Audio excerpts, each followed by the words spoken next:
കൃത്യമായി പറഞ്ഞാൽ 8 വർഷം മുൻപ് 2018 ഓഗസ്റ്റ് 8 നൂറ്റാണ്ട് കണ്ട ഏറ്റവും വലിയ ദുരന്തത്തിന്റെ തുടക്കം. 2018 കേരള ചരിത്രം അടയാളപ്പെടുത്തിയത് ആ മഹാപ്രളയത്തിന്റെ പേരിലാണ്. കാസർഗോഡ് ഒഴികെ സംസ്ഥാനത്തെ എല്ലാ ജില്ലകളെയും ഗുരുതരമായി ബാധിച്ച പ്രളയം നിരവധി ജീവനെടുത്തു. അനേകായിരം മനുഷ്യർക്ക് വീടും ജീവനോപാധികളും നഷ്ടപ്പെട്ടു. 54 ലക്ഷത്തോളം ജനങ്ങളെ അത് തീരാ ദുരിതത്തിലാക്കി. അതിനുശേഷം മാനത്ത് കാർമേഘം ഉരുണ്ടുകൂടുമ്പോൾ വലിയ ആശങ്കയാണ്. പിന്നീടുള്ള ഓരോ വർഷങ്ങളിലും ഓഗസ്റ്റ് മാസമാകുമ്പോഴേക്കും ഉള്ളിൽ ഭീതിയാണ്. 2019 കവളപ്പാറയിലും കുത്തുമലയിലും, 2020 പെട്ടിമുടിയിൽ, 2021 കോട്ടയം കൂട്ടിക്കലിലും കൊക്കയാറിലും ഉണ്ടായ ഉരുൾപൊട്ടലുകൾ, 2024 വയനാട് ഉരുൾപൊട്ടൽ താങ്ങാവുന്നതിലും അപ്പുറമുള്ള കണ്ണീർ കാഴ്ചയായി. വീണ്ടും ഒരു ഓഗസ്റ്റ് മാസം ആദ്യം തന്നെ കേൾക്കുന്നത് ദുരിത കഥകളാണ്. കോട്ടയത്തും ഇടുക്കിയിലും പത്തനംതിട്ടയിലും ഉരുൾപൊട്ടലും മഴയും കനത്ത നാശം വിതച്ചപ്പോൾ 7 പേരുടെ ജീവനാണ് നഷ്ടമായത്. മഴയും മഴക്കെടുതികളും മനുഷ്യ ദുരന്തം മാത്രം സമ്മാനിക്കുമ്പോൾ പല ചോദ്യങ്ങളും ഉയരുന്നുണ്ട്. കേരളം പ്രകൃതി ദുരന്തങ്ങളുടെ നാടായി മാറുകയാണോ? മലയോര മേഖലകളിൽ മനുഷ്യനിനി എങ്ങനെ അധിവസിക്കാൻ കഴിയും? 2018 പോലെ നമ്മൾ ഇതും അതിജീവിക്കും. പക്ഷെ ദുരന്തങ്ങൾ ആവർത്തിക്കപ്പെടാതിരിക്കാൻ എന്താണ് പരിഹാരമാർഗം? പ്രൈം ഡിബേറ്റിലേക്ക് സ്വാഗതം.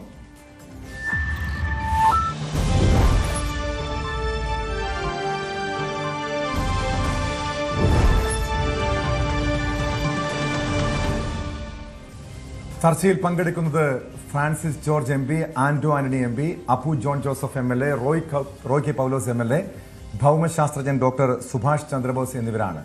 ആദ്യം ഡോക്ടർ സുഭാഷ് ചന്ദ്രബോസിലേക്കാണ്. ഡോക്ടർ സുഭാഷ് ചന്ദ്രബോസ്, നമുക്കറിയാം ഇന്നലെ രാത്രി അർദ്ധരാത്രിയോട് കൂടി തുടങ്ങിയ കനത്ത മഴയാണ്. രാവിലെ ആയപ്പോൾ പലയിടത്തും വലിയ വെള്ളപ്പൊക്കം, പ്രളയത്തിന് സമാനമായിട്ടുള്ള സാഹചര്യം, പ്രത്യേകിച്ച് മധ്യ കേരളത്തിലെ മലയോര ജില്ലകളിലാണ് ഏറ്റവും അധികം കനത്ത നാശനഷ്ടം വിതച്ചത്. ഇടുക്കിയിൽ, പത്തനംതിട്ടയിൽ, കോട്ടയത്ത്. ഇത് നേരത്തെ തന്നെ ഇതുമായി ബന്ധപ്പെട്ട് മുന്നറിയിപ്പുകൾ ഉണ്ടായിരുന്നു. പക്ഷേ ഇതെവിടെയാണ് ഇത്രയധികം? കാരണം ഏകദേശം ഏറ്റവും അവസാനമായി അറിയുന്നത് 8 ജീവനുകൾ നഷ്ടപ്പെട്ടു എന്നാണ്, വലിയ നാശനഷ്ടം ഉണ്ടായതാണ്. ഒരു മുന്നൊരുക്കങ്ങൾ ഒരു വീഴ്ച ഉണ്ടായിട്ടുണ്ടോ? ഇതെവിടെയാണ് വീഴ്ച സംഭവിച്ചതെന്നാണ് താങ്കളുടെ ഒരു വിലയിരുത്തൽ?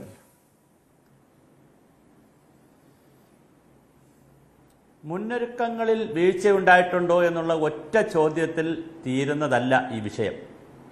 2016 ഏറ്റവും വലിയ വരൾച്ച, 142 വർഷങ്ങൾക്ക് ശേഷമുണ്ടായിരുന്ന 2016 വരൾച്ച, അത് കഴിഞ്ഞ് 10 വർഷക്കാലം കേരളത്തിൻ്റെ ഭൂമിശാസ്ത്രത്തിനും ജലസമ്പത്തിനും കടലിനും മലകൾക്കുമൊക്കെ വലിയ ശരശയ്യയിലാകുന്ന രീതിയിലുള്ള വലിയ പരുക്കേറ്റിട്ടുണ്ട്. 16 വരൾച്ച, 17 ഓഖി, 18 പ്രളയം, പിന്നെ ഇങ്ങോട്ട് ഉരുൾപൊട്ടൽ, പ്രളയം, ഇങ്ങനെ മാറി മാറി വന്ന് പിന്നെ കള്ളാടിയിലെ ഉരുൾപൊട്ടൽ വരെ എത്തി നിൽക്കുന്ന ഒരു സമയമാണ്. ഈ വർഷത്തെ മഴ പസഫിക് ഓഷനിലെ എൽനിനോ പ്രതിഭാസം വന്നപ്പോൾ ലോകത്താകെ അല്ലെങ്കിൽ ഏഷ്യൻ രാജ്യങ്ങളിലൊക്കെ വലിയ മഴ മാറും എന്നുള്ളത്. കാര്യം ചൂടാവുന്ന സ്ഥലത്തേക്ക് മഴ പോവുകയും ചൂട് കുറയുന്ന സ്ഥലത്ത് മഴ കുറയുകയും ചെയ്യും. അപ്പം നമുക്ക് മഴ കുറവായിരിക്കും ഇന്ത്യയിൽ എന്നാണ് ഇന്ത്യൻ കാലാവസ്ഥാ വകുപ്പും ഒക്കെ പറയുകയും, അങ്ങനെ 300 ജില്ലകൾ നമ്മൾ വരൾച്ചാ ബാധിതമായി രാജ്യം ഐഡന്റിഫൈ ചെയ്തു. പിന്നെ 115 ജില്ലയെ തീവ്രമായ വരൾച്ചയുള്ള പ്രദേശമായിട്ടൊക്കെ മാറ്റി. അങ്ങനെ ഒരുപാട് പ്രവർത്തനങ്ങൾ നടന്നിരുന്നപ്പോൾ ശാസ്ത്രലോകത്തെ കൂടി അത്ഭുതപ്പെടുത്തുന്ന രീതിയിൽ പുതിയ പ്രതിഭാസം നമുക്ക് പറയാൻ കഴിയത്തില്ല, ഒരു സംഭവം ഉണ്ടായി. അതായത് മൺസൂൺ പാത്തി, അതായത് മൺസൂൺ മഴ വരാനുള്ള സാധ്യതയെ കാണിക്കുന്ന മൺസൂൺ പാത്തി ഏഷ്യയുടെ, നമ്മുടെ ഇന്ത്യ ഉൾപ്പെടെയുള്ള ഏഷ്യൻ രാജ്യങ്ങളുടെ അന്തരീക്ഷത്തിൽ ഒരു 10,000 കിലോമീറ്റർ ദൂരത്തിൽ മൺസൂൺ പാത്തി കാണിച്ചു. അപ്പോൾ തന്നെ ശാസ്ത്രലോകം ഞെട്ടി. ഇതെന്താണ്, മഴയാകുമോ? തീർച്ചയായിട്ടും അത് മഴയായി, വലിയ മഴയായി. വലിയ മഴയായപ്പോൾ പിന്നെ വരൾച്ചയുണ്ടായിരുന്ന നോർത്ത് ഇന്ത്യയിൽ, ഗുജറാത്തിലും ഒഡീഷയിലും ആസാമിലും വലിയ മരണമാണ് ഉണ്ടായത്. 100-100ഓളം ആളുകൾ മരിച്ചിരിക്കുകയാണ്. ഒഡീഷയിലും ഗുജറാത്തിലും വലിയ മരണങ്ങൾ. ഗുജറാത്തിൽ അത്ര വലിയ മരണമുണ്ടായില്ല, പക്ഷേ മറ്റു 2 സ്ഥലത്ത് മരണമുണ്ടായി. ഇനി ഞാൻ കേരളത്തിലേക്ക് വന്നാൽ, കേരളത്തിൽ നമ്മൾ ദുരന്ത നിവാരണവും ദുരന്ത പ്രതിരോധവും ദുരന്തത്തെ അഡ്രസ്സ് ചെയ്യുന്നതും ഇങ്ങനെ പല പല ഘട്ടങ്ങളുണ്ട്. ദുരന്തത്തിന് 3 ഘട്ടങ്ങളുണ്ട്. ദുരന്തത്തിൻ്റെ ഒന്നാമത്തെ ഘട്ടം എന്ന് പറയുന്നത് ദുരന്തം വരാതെ നമ്മൾക്ക് എങ്ങനെ ആളുകളെ പ്രതിരോധിക്കാം. രണ്ടാമത് ദുരന്തം വരുന്ന സമയത്ത് എങ്ങനെ നമുക്ക് അവരെ രക്ഷിച്ച് എങ്ങനെ പരമാവധി സഹായിക്കാം. മൂന്നാമത് ദുരന്തത്തിന്റെ പുനരധിവാസം. ഇപ്പം പിന്നെ ചുണ്ടകൈ അല്ല മുണ്ടകൈ ചൂരൽമലയൊക്കെ നമ്മൾ കാണുന്ന പുനരധിവാസം. ഇതിൽ ഒന്നാമത്തെ ഭാഗത്ത് ഞാൻ വിത്ത് ആൾ റെസ്പെക്ട് ഞാൻ പറയട്ടെ, ഒന്നാം ഭാഗത്ത് ഇപ്പോഴും നമ്മൾ 1-ാം ക്ലാസ്സിൽ പഠിക്കുന്നേ ഉള്ളൂ, ബാലന്മാരായിട്ട് തന്നെ നിൽക്കുകയാണ്, LKG പഠിക്കുന്നേ ഉള്ളൂ. ഇപ്പോഴും നമുക്ക് ദുരന്തത്തെ പ്രതിരോധിക്കുന്ന കാര്യത്തിൽ നമുക്കിപ്പോൾ വലിയ പ്രതിസന്ധി കൊണ്ട് ഇപ്പോഴും ഉണ്ട്, അത് മാറിയിട്ടില്ല. അതേസമയം ദുരന്തം വന്നു കഴിഞ്ഞാൽ കളക്ടർമാർ, മന്ത്രിമാർ, MLA മാർ, നമ്മുടെ സന്നാഹം മുഴുവൻ അവിടെ എത്തുകയും ആവശ്യമായ കാര്യങ്ങൾ ചെയ്യും. മരിച്ചു പോകുന്നവരൊഴിച്ച് ബാക്കിയുള്ളവർക്കെല്ലാം ആവശ്യമായ കാര്യങ്ങൾ ചെയ്യും. മരിച്ച കുടുംബത്തിന് എന്തെങ്കിലും സഹായം ചെയ്യും. പുനരധിവാസത്തിലും നമ്മൾ ഫ്ലോപ്പാണ്. കാരണം മുണ്ടകൈ പുനരധിവാസം നമ്മൾ കണ്ടുകൊണ്ടിരിക്കുകയാണ്. ടൗൺഷിപ്പ് എന്നൊക്കെ പറഞ്ഞെങ്കിൽ ഇപ്പോഴും അത് എഴഞ്ഞെഴിഞ്ഞ് നീങ്ങുന്നതേ ഉള്ളൂ. ഫുൾ സിംഗിൽ വന്നില്ല, 2 വർഷം കഴിഞ്ഞു. അപ്പോൾ അതേസമയം ദുരന്തത്തിൻ്റെ പ്രതിരോധത്തിൽ, തുടക്കത്തിൽ അല്ലെങ്കിൽ പ്രിപ്പയർഡ്നെസ്സിൽ കേരളം ഇനിയും വലിയ മാറ്റി സജ്ജമാകേണ്ടതുണ്ട്. ആബാലവൃത്ത ജനങ്ങളും മാറുന്ന കാലാവസ്ഥയും മാറുന്ന മഴയും ഈ പുതിയ ഭൂമിശാസ്ത്രത്തിനുണ്ടാകുന്ന വ്യത്യാസവും നമ്മുടെ ഭൂമിക്കും മണ്ണിനും വെള്ളത്തിനും ഉണ്ടാകുന്ന വ്യത്യാസവും കടലിനുണ്ടാകുന്ന ചൂടും ഇതെല്ലാം പഠിച്ചുകൊണ്ടല്ലാതെ, മനസ്സിലാക്കിക്കൊണ്ടല്ലാതെ കേരളത്തിൽ ഒരു ദിവസം പോലും ജീവിക്കാൻ കഴിയില്ല എന്നാണ് തീരുമാനിക്കേണ്ടി വരും. ഈ ജൂൺ മാസത്തിൽ 60% മഴയാണ് നമുക്ക്, 66% മഴയാണ് നമുക്ക് കുറഞ്ഞത്. നമുക്ക് കറണ്ട് കട്ടിന്റെ സ്ഥിതിയിലേക്ക് നമ്മൾ പോയില്ലേ. ജൂലൈയിൽ 30% മഴ കുറഞ്ഞു. ഞാൻ ഇതുമായി ബന്ധപ്പെട്ട് കഴിഞ്ഞ 30-35 വർഷമായി രംഗത്ത് പ്രവർത്തിക്കുന്ന ആളാണ്, ശാസ്ത്ര വിഭാഗത്തിലും സാങ്കേതിക വിദഗ്ധനുമായിട്ടൊക്കെ. ഞാൻ ഇതിന് 2 മാസം മുമ്പും 1 മാസം മുമ്പ് ലേഖനങ്ങൾ എഴുതിയിരുന്നു. പല പ്രമുഖ പത്രങ്ങളിലും അല്ലാതെ ചാനലുകളിലും പരിപാടികളിൽ പങ്കെടുത്തിരുന്നു. കള്ളാടിയുടെ പരിപാടിയിലും ഞാൻ പങ്കെടുത്തിരുന്നു. ന്യൂസ് 18 തന്നെ വന്നിരുന്നു. അപ്പോൾ ഞാൻ സൂചിപ്പിച്ചിരുന്നു, ജൂൺ മാസത്തിലും ജൂലൈ മാസത്തിലും നഷ്ടപ്പെട്ടു പോയ മഴ ആഗസ്റ്റിൽ വരും. കാരണം മഴയ്ക്ക് അങ്ങനെ ചാടി പോകാൻ പറ്റില്ല ഇവിടെ നിന്ന്. കാരണം പടിഞ്ഞാറ് വശത്ത്, അതായത് ഇന്ത്യയുടെ പടിഞ്ഞാറ് വശത്ത്, കേരളത്തിന്റെ കിഴക്ക് വശത്ത് പശ്ചിമഘട്ട മലനിരകളുണ്ട്. പടിഞ്ഞാറ് വശത്ത് അറബിക്കടലുണ്ട്. തൊട്ട് മുകളിൽ 8 ഡിഗ്രിക്കും 10 ഡിഗ്രിക്കും ഇടയ്ക്ക് സൂര്യനുണ്ട്. ഇവിടെ ഭൂമധ്യരേഖ പ്രദേശത്ത് അടുത്ത് കിടക്കുന്ന സ്ഥലമാണ്. ഈ ഒരു പ്രത്യേക ഭൂമിശാസ്ത്രമായതുകൊണ്ട് ഇവിടെ നല്ല ചൂട് വരും, നല്ലതുപോലെ നീരാവി ഉണ്ടാവും, പർവ്വതജന്യ മഴയായതുകൊണ്ട് നല്ല മഴയും വരും. അപ്പോൾ ഇതിനുള്ളൊരു ഭൂമിശാസ്ത്രപരമായ ഒരു ഭൂസാക്ഷരതയിലേക്ക്, ഒരു കാലാവസ്ഥാ സാക്ഷരതയിലേക്ക് മലയാളി പോകേണ്ട സമയം അതിക്രമിച്ചിരിക്കുകയാണ്. അങ്ങനെ ഒരു പ്രിപ്പയർനെസ് നമ്മൾ നടത്തിയാൽ മാത്രമേ നമുക്കിതിനെ കൃത്യമായി പ്രതിരോധിക്കാൻ കഴിയൂ എന്നുള്ളതാണ് എൻ്റെ ആദ്യത്തെ ഒരു ടേക്ക്. യെസ്, അങ്ങയിലേക്ക് വരാം. ഇപ്പോൾ Kottayam MP Shri Francis George ചേരുന്നുണ്ട്. ശ്രീ ഫ്രാൻസിസ് ജോർജ്, ഇത്തവണ ഓഗസ്റ്റ് മാസം 1-ാം തീയതി തന്നെ നമ്മൾ കേൾക്കുന്നത് ഒരു ദുരന്ത വാർത്തയാണ്. നമുക്കറിയാം 2018 ഓഗസ്റ്റ് മാസത്തിലാണ്, ഓഗസ്റ്റ് 8-ാം തീയതിയാണ് ആദ്യമായി കേരളം ഒരു മഹാപ്രളയത്തെ നേരിടുന്നത്. പിന്നീട് അതിനെ നമ്മൾ അതിജീവിച്ചു. പക്ഷേ വീണ്ടും ഒരു മഴ വരുമ്പോൾ തന്നെ വലിയ ആശങ്കയാണ് മലയാളികളുടെ മനസ്സിൽ. സർക്കാർ കൃത്യമായ മുന്നറിയിപ്പുകൾ നൽകുന്നുണ്ട്. ഞങ്ങൾ നേരത്തെ സംസാരിച്ചുകൊണ്ടിരുന്നത് ഇതിനെ എങ്ങനെ അതിജീവിക്കാൻ കഴിയും, കാരണം കൃത്യമായൊരു മുന്നൊരുക്കങ്ങൾ സംസ്ഥാനത്തിന്റെ ഭാഗത്തു നിന്ന് ഉണ്ടാകുന്നുണ്ടോ തുടങ്ങിയ കാര്യങ്ങളിലൊക്കെ ഒരു വിശദമായ പരിശോധനകൾ, ചർച്ചകളൊക്കെ നടക്കേണ്ടതാണ്. പക്ഷെ എന്തായാലും കോട്ടയത്താണ് അങ്ങ് പ്രതിനിധാനം ചെയ്യുന്ന ജില്ലയിലാണ് ഏറ്റവും അധികം ഒരു നാശനഷ്ടങ്ങൾ ഉണ്ടായിരിക്കുന്നത്. നിലവിൽ അവിടുത്തെ സ്ഥിതി എങ്ങനെയാണ്? ഞാൻ മനസ്സിലാക്കുന്നതനുസരിച്ച് അങ്ങ് രാവിലെ മുതൽ ഈ കോട്ടയം ജില്ലയിലെ വിവിധ ഈ ദുരന്തബാധിത പ്രദേശങ്ങളിൽ അങ്ങ് നേരിട്ട് പോയിരുന്നു. അവിടുത്തെ ഒരു സ്ഥിതി എങ്ങനെയാണ്? ആശങ്കപ്പെടുന്ന ഒരു സാഹചര്യമുണ്ടോ? പ്രത്യേകിച്ച് ഈ മഴ ഇങ്ങനെ തുടർന്നു കഴിഞ്ഞാൽ വേണ്ട രീതിയിലുള്ള ഒരു മുന്നൊരുക്കങ്ങൾ സർക്കാരിന്റെ ഭാഗത്തുനിന്ന് ഉണ്ടായിട്ടുണ്ടോ? ഞാനിപ്പം പാലായിലും ഏറ്റവും കൂടുതൽ ഇപ്പം 2 പേര് മരണപ്പെട്ട സാഹചര്യത്തിൽ ഞാൻ അവിടെ പാലായിൽ പോയിരുന്നു, താലൂക്ക് ആശുപത്രിയിൽ പോയിരുന്നു. മൃതദേഹങ്ങൾ കാണുകയും അവരുടെ ബന്ധുക്കളെ സന്ദർശിക്കുകയും അതുപോലെ തന്നെ ക്യാമ്പുകളിൽ പോവുകയൊക്കെ ചെയ്തിരുന്നു. മുന്നൊരുക്കങ്ങളെല്ലാം തന്നെ സർക്കാർ നടത്തിയിട്ടുണ്ട്. കളക്ടറുമായി ബന്ധപ്പെട്ടിരുന്നു. എല്ലാ ഒരുക്കങ്ങളും നടത്തുന്നുണ്ട്. കൃത്യമായി എല്ലാം ഫോളോ അപ്പ് ചെയ്തുകൊണ്ടാണ് ഇരിക്കുന്നത്. കളക്ടർ നിരന്തരമായി എല്ലാ മേഖലയുമായി ബന്ധപ്പെട്ടുകൊണ്ടും അദ്ദേഹവും ഓരോ മേഖലകളിൽ പോയിക്കൊണ്ടിരിക്കുന്നു. ജനപ്രതിനിധികൾ എല്ലാവരും ഉണ്ട്. രാവിലെ ബഹുമാനപ്പെട്ട മന്ത്രി, ജില്ലയുടെ ചുമതലയുള്ള മന്ത്രി ശ്രീ മോൻസ് ജോസഫ്, അദ്ദേഹം പാലായിൽ എത്തിയിരുന്നു. അപ്പൊ അവിടെ എല്ലാം വലിയ ഒരു പ്രതിസന്ധിയാണ്. കാരണം അതിതീവ്രമായിട്ടുള്ള മഴ അങ്ങനെ തോരാതെ തുടരുന്നു. വെള്ളം ഇങ്ങനെ ഉയർന്നുകൊണ്ടിരിക്കുന്നു.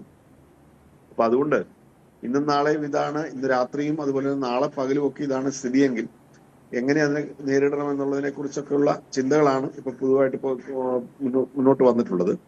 എന്താണെങ്കിലും നമ്മൾ ഇതിനെ ഫേസ് ചെയ്തേ പറ്റൂ. ഇപ്പോൾ തീവ്രമായ മഴ എന്നുള്ളത് കേരളത്തിന് ആദ്യമായിട്ടല്ല. നമുക്കറിയാമല്ലോ, ഇപ്പൊ 2018 മുതൽ ഇങ്ങോട്ട് എടുത്താൽ നമ്മൾ നിരന്തരം എല്ലാ വർഷവും തന്നെ നേരിടേണ്ടി വരുന്ന ഒരു പ്രതിഭാസമായി ഇത് മാറിയിരിക്കുകയാണ്.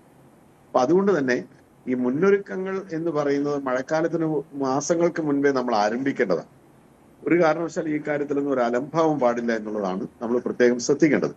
കാരണം മഴയുടെ കാര്യത്തിൽ ഇപ്പോൾ ഒരു പ്രവചനം ഒന്നും സാധ്യമായ രീതിയിലല്ല. പ്രവചനാതീതമാണ് മഴയുമായി ബന്ധപ്പെട്ടുകൊണ്ടുള്ള സാഹചര്യങ്ങളുമെല്ലാം. അപ്പൊ അതുകൊണ്ട് തന്നെ നമ്മൾ മുൻകരുതലോടുകൂടി മഴക്കാലത്ത് മൺസൂൺ സീസൺ ആരംഭിക്കുന്നതിന് മുമ്പ് തന്നെ വളരെ മുൻകരുതലോടുകൂടി സാധ്യമായ എല്ലാ കാര്യങ്ങളും മുൻകരുതലുകളും എടുത്ത് തയ്യാറായിരിക്കുക എന്നുള്ളത് മാത്രമാണ് നമുക്ക് ചെയ്യാൻ കഴിയും. ഇപ്പോൾ കാലാവസ്ഥാ വ്യതിയാനം മൂലം ഉണ്ടായിട്ടുള്ള പ്രശ്നങ്ങൾ നമ്മുടെ എല്ലാവരുടെയും അങ്ങ് സൂചിപ്പിച്ചു ഒരു പ്രവചനാതീതമാണ് ഇപ്പോഴത്തെ കാലാവസ്ഥ. നമുക്കറിയാം ഇപ്പോൾ സാധാരണഗതിയിൽ ജൂൺ ജൂലൈ മാസങ്ങൾ കാലവർഷം വളരെ ശക്തമായി ജൂണിൽ തന്നെ തുടങ്ങാറുള്ളതാണ്. പക്ഷെ ഇപ്പോൾ കഴിഞ്ഞ 2 മാസങ്ങളിൽ മഴ വേണ്ട രീതിയിൽ ഉണ്ടായില്ല. അതിന്റെ ബുദ്ധിമുട്ടുകളൊക്കെ നമ്മൾ അനുഭവിച്ചതാണ്. പക്ഷേ ഇപ്പോൾ തുടർച്ചയായി എല്ലാ വർഷങ്ങളും ഈ ഓഗസ്റ്റ് മാസത്തിലാണ് മഴ പെയ്യുന്നത്. അതും നമുക്ക് താങ്ങാൻ കഴിയുന്നതിലപ്പുറം വലിയ മഴ. ഇവിടെ എന്തുകൊണ്ടാണ് അത്തരം ഒരു മുന്നൊരുക്കങ്ങളിൽ ഒരു വേണ്ട രീതിയിൽ ഒരു മുന്നൊരുക്കങ്ങൾ അത് ക്രമീകരിക്കുന്നതിലൊക്കെ സർക്കാരിന്റെ ഭാഗത്തുനിന്ന്, അത് മുൻ സർക്കാരുകളുടെ ഭാഗത്തുനിന്ന് അടക്കം ഒരു വീഴ്ച സംഭവിച്ചിട്ടുണ്ടോ? അല്ല, ഈ പ്രാവശ്യം പുതിയ ഗവൺമെന്റ് വന്നതിന് ശേഷം ഞാൻ മനസ്സിലാക്കുന്നിടത്തോളം ഈ മഴക്കാല കെടുതികൾ, മഴക്കാലത്തുണ്ടായേക്കാവുന്ന പ്രശ്നങ്ങൾ നേരിടാനായിട്ട് മുഖ്യമന്ത്രിയുടെ നേതൃത്വത്തിൽ തന്നെ ഒരുക്കങ്ങൾ ആരംഭിക്കുകയും യോഗങ്ങൾ ചേരുകയും എല്ലാ ജില്ലകളിലേക്കും നിർദ്ദേശങ്ങൾ കൊടുക്കുകയും ഓരോ ജില്ലയ്ക്കും ഓരോ മന്ത്രിമാരെ ചുമതലപ്പെടുത്തിയിട്ടുണ്ട്. ആ മന്ത്രിമാരുടെ നേതൃത്വത്തിൽ ഇത് സംബന്ധിച്ചുള്ള വിലയിരുത്തലുകൾ നടത്തുകയും ഒക്കെ ചെയ്തു എന്നാണ് ഞാൻ മനസ്സിലാക്കുന്നത്. അപ്പൊ എന്താണെങ്കിലും നമുക്ക് ഇപ്പോൾ പെട്ടെന്നുണ്ടായിട്ടുള്ള ഈ സാഹചര്യത്തെ നേരിടാനുള്ള ഒരുക്കങ്ങളുണ്ട്. ഇപ്പൊ ക്യാമ്പുകൾ തുറക്കാനായിട്ട് സ്കൂളുകളിലും അതുപോലെ തന്നെ ഏറ്റവും തൊട്ടടുത്ത സ്ഥലങ്ങളിൽ സൗകര്യങ്ങൾ ഉണ്ടാക്കാനായിട്ടുള്ള നടപടികളൊക്കെ ആയിക്കഴിഞ്ഞ് ഞാനിന്ന് നേരിട്ട് ക്യാമ്പിൽ പോയിരുന്നു. അപ്പൊ അവിടെ ഭക്ഷണം എത്തിക്കാനും ആളുകൾക്ക് സൗകര്യങ്ങൾ ഒരുക്കാനുമുള്ള എല്ലാ നടപടികളുമായിട്ടുണ്ട്. താഴെ തലത്തിലുള്ള റവന്യൂ ഉദ്യോഗസ്ഥന്മാരുമായി സംസാരിച്ചിരുന്നു. അവരും പറഞ്ഞു എല്ലാവരും ഞങ്ങൾ സജ്ജമാണ്, പോലീസ് സജ്ജമായിട്ട് നിൽക്കുന്നു. പിന്നെ അപകടങ്ങൾ എന്ന് പറയുന്നത് നമ്മൾ ഒട്ടും പ്രതീക്ഷിക്കാത്ത നേരത്താണ് ഉണ്ടാകുന്നത്. എങ്കിലും അതിനെ നമ്മൾ കൈകാര്യം ചെയ്യുക എന്നുള്ളതാണ്. ഇപ്പൊ അപകട സ്ഥലങ്ങളിൽ നിന്ന് ആളുകളെ മാറ്റി പാർപ്പിക്കേണ്ടതായിട്ടുണ്ട്. അപകട സാധ്യത തോന്നുന്ന സ്ഥലങ്ങളിൽ നിന്ന് ആളുകളെയൊക്കെ മാറ്റി പാർപ്പിക്കും. ആളുകൾ പക്ഷെ മടിക്കുന്നു എന്നാണ് എന്നോട് കളക്ടർ പറഞ്ഞത്. മാറി പോകാൻ പറയുമ്പോൾ, വീട് വിട്ട് സുരക്ഷിത സ്ഥാനത്തേക്ക് മാറണമെന്ന് പറയുമ്പോൾ പൊതുവെ ആളുകൾക്ക് നമ്മുടെ ഇവിടെ ഒരു മടിയാണ്. കാരണം അവർക്ക് ഇപ്പൊ ഈ എല്ലാം ഉപേക്ഷിച്ച് വളർത്തുമൃഗങ്ങൾ ഉണ്ടാകും, അങ്ങനെയൊക്കെയുള്ള കാര്യങ്ങൾ ഉപേക്ഷിച്ച് പോകാനുള്ള ബുദ്ധിമുട്ടുകൊണ്ടാണ്. പക്ഷെ എങ്കിലും അപകട സാധ്യത മുന്നിൽ കണ്ടുകൊണ്ട് അപകട സാധ്യതയുള്ള സ്ഥലത്ത് നിന്ന് കർശനമായി തന്നെ ആളുകളെ ഒഴിപ്പിക്കുക എന്നുള്ളത് മാത്രമാണ് സർക്കാരിന്റെ മുന്നിലുള്ള ഏക പോംവഴി എന്ന് പറയുന്നത്. കാരണം ഈ കാര്യത്തിലൊന്നും നമ്മളൊരു ചാൻസ് എടുക്കാൻ പാടില്ല. അങ്ങനെ ഒരു സമീപനം തന്നെയാണ് സ്വീകരിക്കുന്നത് എന്നാണ് എന്നോട് ബഹുമാനപ്പെട്ട ജില്ലാ കളക്ടർ പറഞ്ഞത്. അപ്പൊ നടപടിക്രമങ്ങളൊക്കെ തന്നെ കൃത്യമായിട്ട് പോകുന്നു എന്നാണ് ഇതുവരെ എനിക്ക് മനസ്സിലാക്കാനായിട്ട് കഴിഞ്ഞിട്ടുള്ളത്. എന്തെങ്കിലും പിഴവുകളും കുറവുകളും ഉണ്ടെങ്കിൽ ജനങ്ങളുടെ ഭാഗത്തുനിന്ന് ആ കാര്യങ്ങൾ ഉന്നയിക്കുന്നു. നമ്മൾ ഫ്രാൻസിസ് ജോർജ്, കോട്ടയം ജില്ലയിൽ ഏറ്റവും അധികം ദുരിതം നേരിട്ടത് ഏതൊക്കെ പ്രദേശങ്ങളാണ്? നമുക്കറിയാം സാധാരണ മലയോര മേഖലകളിലാണ് തുടക്കത്തിൽ ഇതിന്റെ കെടുതികൾ ഉണ്ടാകാറുള്ളത്. പിന്നീട് കോട്ടയം ജില്ലയുടെ പടിഞ്ഞാറ് മേഖലകളിലേക്ക്, ആലപ്പുഴ ജില്ലകളിലേക്കൊക്കെ അതിന്റെ ഭവിഷ്യത്തുകൾ, അതിന്റെ ദുരന്തങ്ങൾ സംഭവിക്കാറുണ്ട്. ഇതിനെ നാളെ ഇത്രയും തീവ്രമായ മഴ ഉണ്ടാകില്ലെന്ന് തന്നെയാണോ മുന്നറിയിപ്പുള്ളത്? നിലവിൽ കാലാവസ്ഥാ നിരീക്ഷണ കേന്ദ്രം ഇതുമായി ബന്ധപ്പെട്ടൊരു മുന്നറിയിപ്പ് നൽകിയിട്ടുണ്ടോ? അല്ല, മുന്നറിയിപ്പ് തീർച്ചയായിട്ടും ഗവൺമെന്റിന് കൊടുത്തിട്ടുണ്ടല്ലോ, അല്ലെങ്കിൽ ജില്ലാ അധികാരികൾക്ക് കൊടുത്തിട്ടുണ്ടല്ലോ.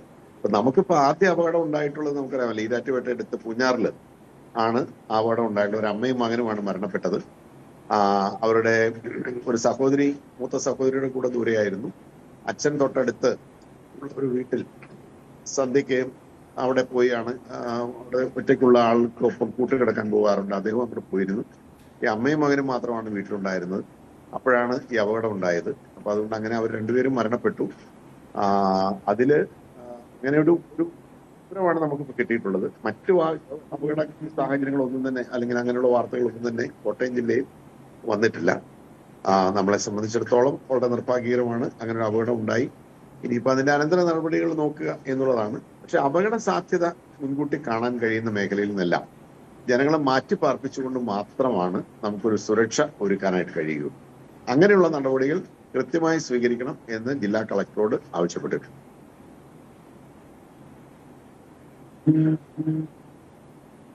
അങ്ങയിലേക്ക് എത്താം.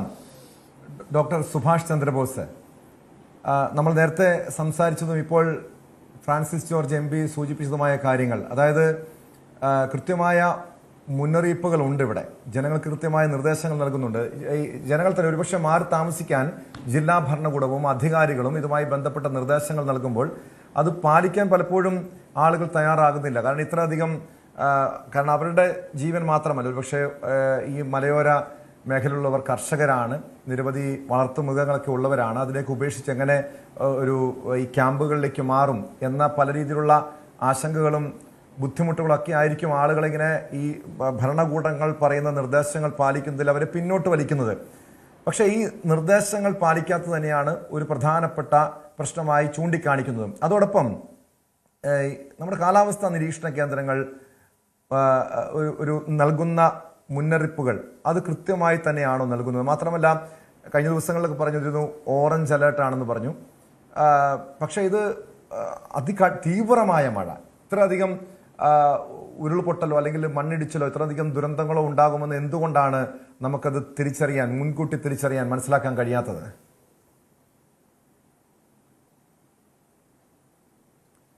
കാലാവസ്ഥാ നിരീക്ഷണം ഇപ്പോൾ ഒരു യൗവനാവസ്ഥയിലാണ്. നേരത്തെ അത് ബാലാവസ്ഥയിലായിരുന്നു, ഇപ്പോൾ ഒരു യൗവനാവസ്ഥയിലാണെന്ന് പറയാം. എന്ന് പറഞ്ഞാൽ കുറച്ച് മെച്ചപ്പെട്ടിട്ടുണ്ട്. നേരത്തെ സംസ്ഥാന അടിസ്ഥാനത്തിലാണ് മഴ പറഞ്ഞിരുന്നത്, മഴ പെയ്യാനും മഴ പെയ്യാതിരിക്കാനും ഒക്കെ സാധ്യതയുണ്ടെന്ന്. പക്ഷേ ഇപ്പം മഴ പെയ്യാനും പെയ്യാതിരിക്കാനും സാധ്യതയുണ്ടെന്ന് പറയുന്നില്ല. പെയ്യുമെങ്കിൽ പെയ്യും, പെയ്യുമില്ലെങ്കിൽ പെയ്യില്ല, അങ്ങനെ പറയാറുള്ളൂ. പക്ഷെ സംഭവിക്കുന്നത് എങ്ങനെയായാലും ഇപ്പം ജില്ലാ അടിസ്ഥാനത്തിലാണ് പറയുന്നത്. അതിനും പരിമിതിയുണ്ട്. എന്താ പരിമിതി? അത് ശാസ്ത്രത്തിൻ്റെ ഒരു പരിമിതിയാണ്. എന്താ, ബ്ലോക്ക് അടിസ്ഥാനത്തിലേക്ക് വരുന്നുണ്ട്. അതിനെയും കുറച്ചുകൂടി സാങ്കേതിക വിദ്യ വികസിച്ച് വരുമ്പോൾ അടുത്ത വർഷമൊക്കെ ചിലപ്പോൾ അത് ബ്ലോക്ക് അടിസ്ഥാനത്തിൽ വരുമായിരിക്കും. ശരിക്കും ഇപ്പോൾ ആസ്ട്രേലിയ പോലുള്ള രാജ്യങ്ങളിലൊക്കെ പഞ്ചായത്ത് പോലെ വളരെ ലോക്കൽ അടിസ്ഥാനം, നമ്മുടെ പഞ്ചായത്ത് എന്നൊക്കെ പറയാവുന്ന യൂണിറ്റുകളുടെ അടിസ്ഥാനത്തിലൊക്കെയാണ് മഴ പറയുന്നത്. നമുക്ക് അങ്ങനെ പറയാൻ കഴിയുന്നില്ല. ഇപ്പോൾ കോട്ടയം ജില്ലയിൽ റെഡ് അലർട്ട് എന്ന് പറഞ്ഞാൽ കോട്ടയം ജില്ലയിലെ മുഴുവൻ ജനങ്ങളും പുറത്തിറങ്ങാതിരിക്കണോ? അങ്ങനെ പറയാൻ പറ്റത്തില്ലല്ലോ. പത്തനംതിട്ട ജില്ലയിൽ റെഡ് അലർട്ട് അല്ലെങ്കിൽ ഇടുക്കി ജില്ലയിൽ റെഡ് അലർട്ട് എന്ന് പറഞ്ഞാൽ അങ്ങനെ കാലാവസ്ഥാ കേന്ദ്രത്തിന് പറയാൻ പറ്റുള്ളൂ.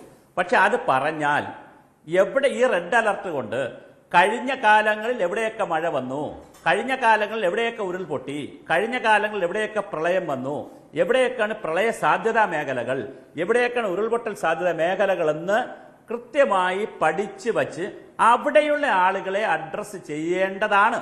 അങ്ങനെ അഡ്രസ്സ് ചെയ്യുന്നതിനുള്ള ഒരു മെക്കാനിസം നമുക്കില്ല. നമ്മളിപ്പോൾ ചെയ്യുന്നത് എന്താണ്? മഴ വന്നാൽ ആ പ്രദേശത്തേക്കുള്ള ആളുകൾ, പഞ്ചായത്ത് മെമ്പറോ ബന്ധപ്പെട്ട പ്രസിഡന്റോ അവരൊക്കെ പോയി പറയും, അല്ലെങ്കിൽ ദുരന്ത നിവാരണത്തിന്റെ ആളുകളൊക്കെ പോയി പറയാം മാറി താമസിക്കണം, മഴ വരും. ഈ മാറി താമസിക്കണമെന്ന് പറയുമ്പോൾ അവർ പോകേണ്ടത് സ്കൂളുകൾ പോലെയുള്ള ക്യാമ്പുകളിലേക്കാണ്. സ്കൂളുകളിൽ അവർ വീട്ടിൽ നല്ല ഭക്ഷണമൊക്കെ കഴിച്ച് പുരുഷന്മാരാണെങ്കിൽ, ഞാൻ കളിയാക്കി പറയുന്നതല്ല, ഒരു സത്യം പറയുന്നതാണ്, യാഥാർത്ഥ്യം പറയുന്നത്. അവർ ചെറിയ ചെറിയ നല്ല സന്തോഷത്തിൽ വീട്ടിൽ ഇരുന്നിട്ട് പുരുഷന്മാരാണെങ്കിൽ കൂട്ടുകാരോട് സ്മാളും ഒക്കെ അടിച്ച് ബീഫും എല്ലാം കഴിച്ച് വളരെ ആനന്ദത്തോടു കൂടി സന്തോഷത്തോടെ മൊബൈലും വാട്സപ്പും ഒക്കെ നോക്കി ഇരിക്കുന്ന ആളുകൾക്ക്, അവർക്ക് പിന്നെ പശു, ആട്, കോഴി എല്ലാം കാണും. ഇങ്ങനെയുള്ള ആളുകൾക്ക് പെട്ടെന്നൊരു സ്കൂളിൽ പോയി താമസിക്കാൻ പറയുമ്പോൾ അവിടുത്തെ ഒരു കോമൺ ഫെസിലിറ്റിയിൽ പ്രശ്നം വരും. പിന്നെ പെൺകുട്ടികൾ, പ്രായമായ പെൺകുട്ടികൾ, അവർക്ക് മെൻസസ് പീരീഡ്, ഒരുപാട് പ്രശ്നങ്ങളുണ്ട്. ആ സമയത്തൊക്കെ എല്ലാവരെയും കൂടെ ഉള്ള ഒരു കോമൺ ആയിട്ടുള്ള ഒരു സ്ഥലത്ത് പോയി താമസിക്കണമെന്ന് പറയുന്നതിൽ പ്രായോഗികമായി ഒരുപാട് ബുദ്ധിമുട്ടുണ്ട്. അത് അവരെയും കുറ്റം പറയാൻ പറ്റത്തില്ല, ജനങ്ങളെയും. പക്ഷെ അതേസമയം എന്താ പ്രശ്നം? അവർ മാറി താമസിക്കേണ്ടതുണ്ട്.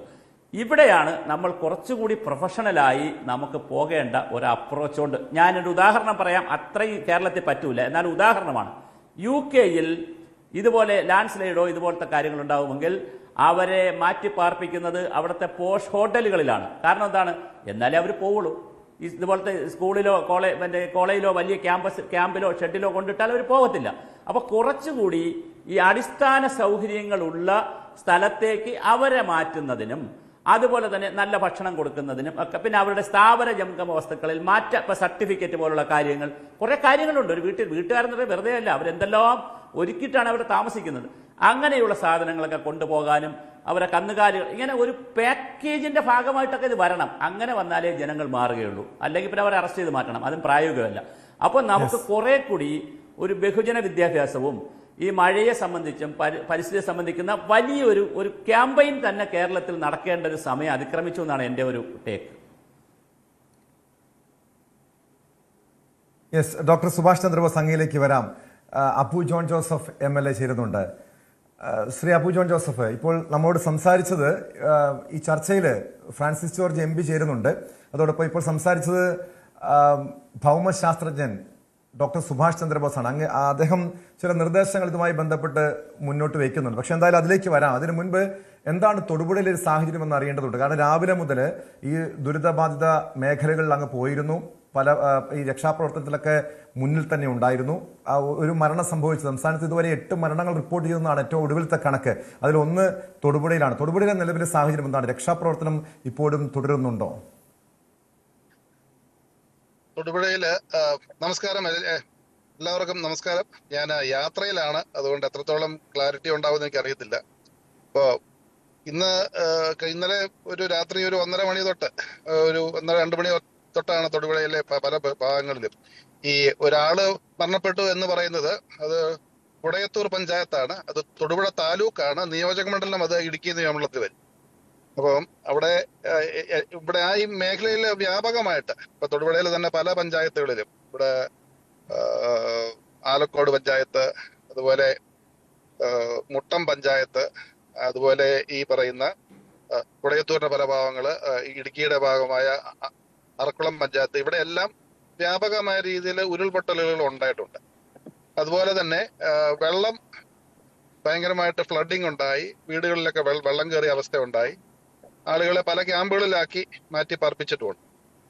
അപ്പം ഇപ്പം സിറ്റുവേഷൻ അണ്ടർ കൺട്രോൾ ആണ്. ഇന്ന് ഇടുക്കിയുടെ ചാർജുള്ള മന്ത്രി അനൂപ് ജേക്കബ്, അതുപോലെ MP Shri Dean Kuriakose, MLA Idukki MLA Roy K Paulose, അതുപോലെ കളക്ടർ ഒക്കെ ഇന്ന് ഫുൾ ഹോൾ ഡേ ഇവിടെ ഉണ്ടായിരുന്നു.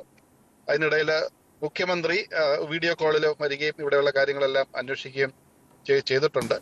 ഗവൺമെന്റ് മിഷനറി നന്നായിട്ട് ഇതിനു വേണ്ടി പ്രവർത്തിക്കുന്നുണ്ട്. അപ്പൊ ഇന്ന് രാത്രി മഴ മൂർച്ഛിക്കുവാണെങ്കിൽ ഒരു പക്ഷെ ഇനിയും വിഷയങ്ങൾ ഉണ്ടായേക്കാം. ഞാൻ എല്ലാ സ്ഥലങ്ങളിലും, ഉരുൾപൊട്ടി എല്ലാ സ്ഥലങ്ങളിലും പോയി. അവിടെ എല്ലാം കണ്ട ഒരു കാര്യം എന്ന് പറയുന്നത്, ഒന്ന് നമ്മുടെ നാട്ടിലില്ലാത്ത ഒരു കാര്യം എന്ന് പറയുന്നത് ഈ സ്പേഷ്യൽ പ്ലാനിങ് എന്ന് പറയും.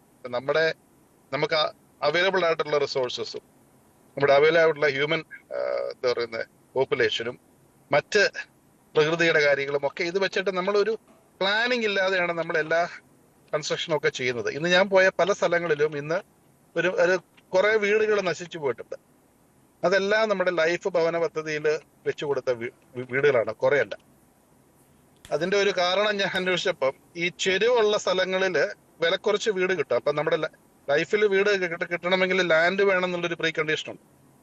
അപ്പൊ ആളുകൾ വില കുറച്ച് വീട് വാങ്ങുന്നത് ഈ ചെരുവുകളില്ല. കാരണം അവിടെ വില കുറവാണ്. അവിടെ അപ്പൊ കുറച്ചൊന്ന് മണ്ണെടുത്ത് നിരപ്പാക്കി ഒരു കയ്യാല കെട്ടി വീട് പണിയുകയാണ്. അത് വലിയ മഴ വരുമ്പോ അത് ഒലിച്ചു പോകുന്നുള്ളതിന്റെ ഏറ്റവും ഇന്ന് കുറെ വീടുകളെല്ലാം ഇന്ന് കണ്ടത് ലൈഫിൽ പണിത വീടുകളാണ്.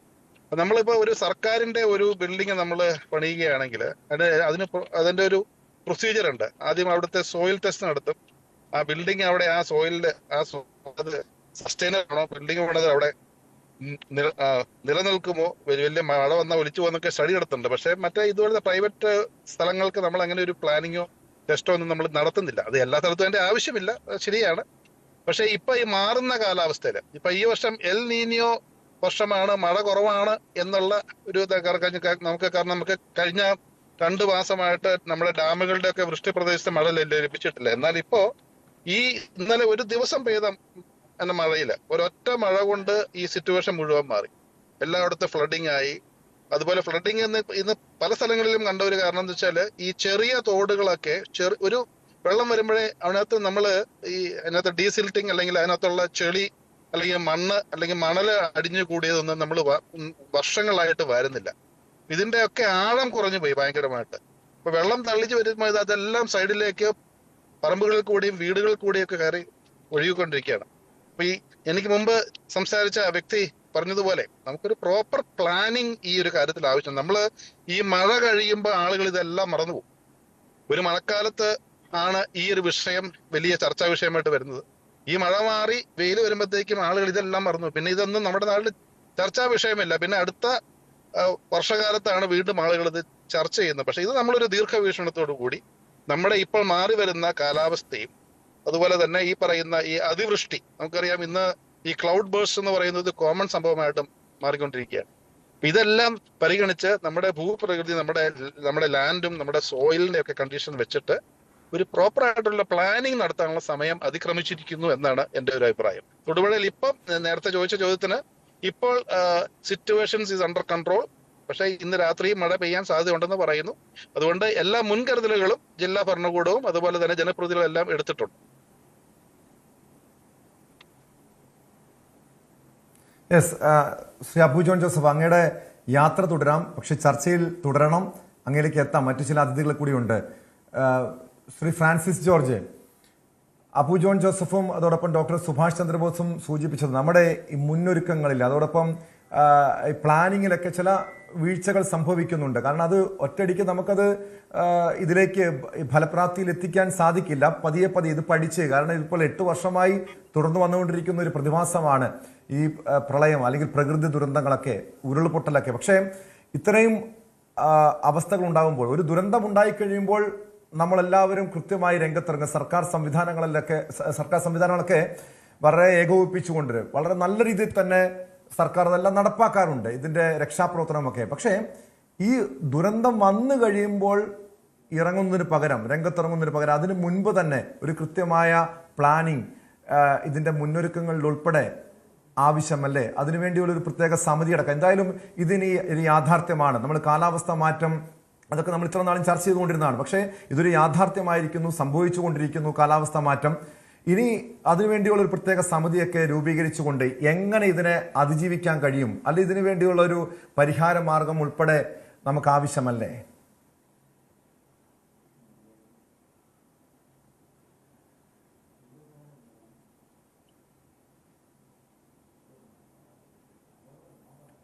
ശ്രീ ഫ്രാൻസിസ് ജോർജ്, അങ്ങയുടെ സൂം അത് മ്യൂട്ടാണെന്ന് തോന്നുന്നു.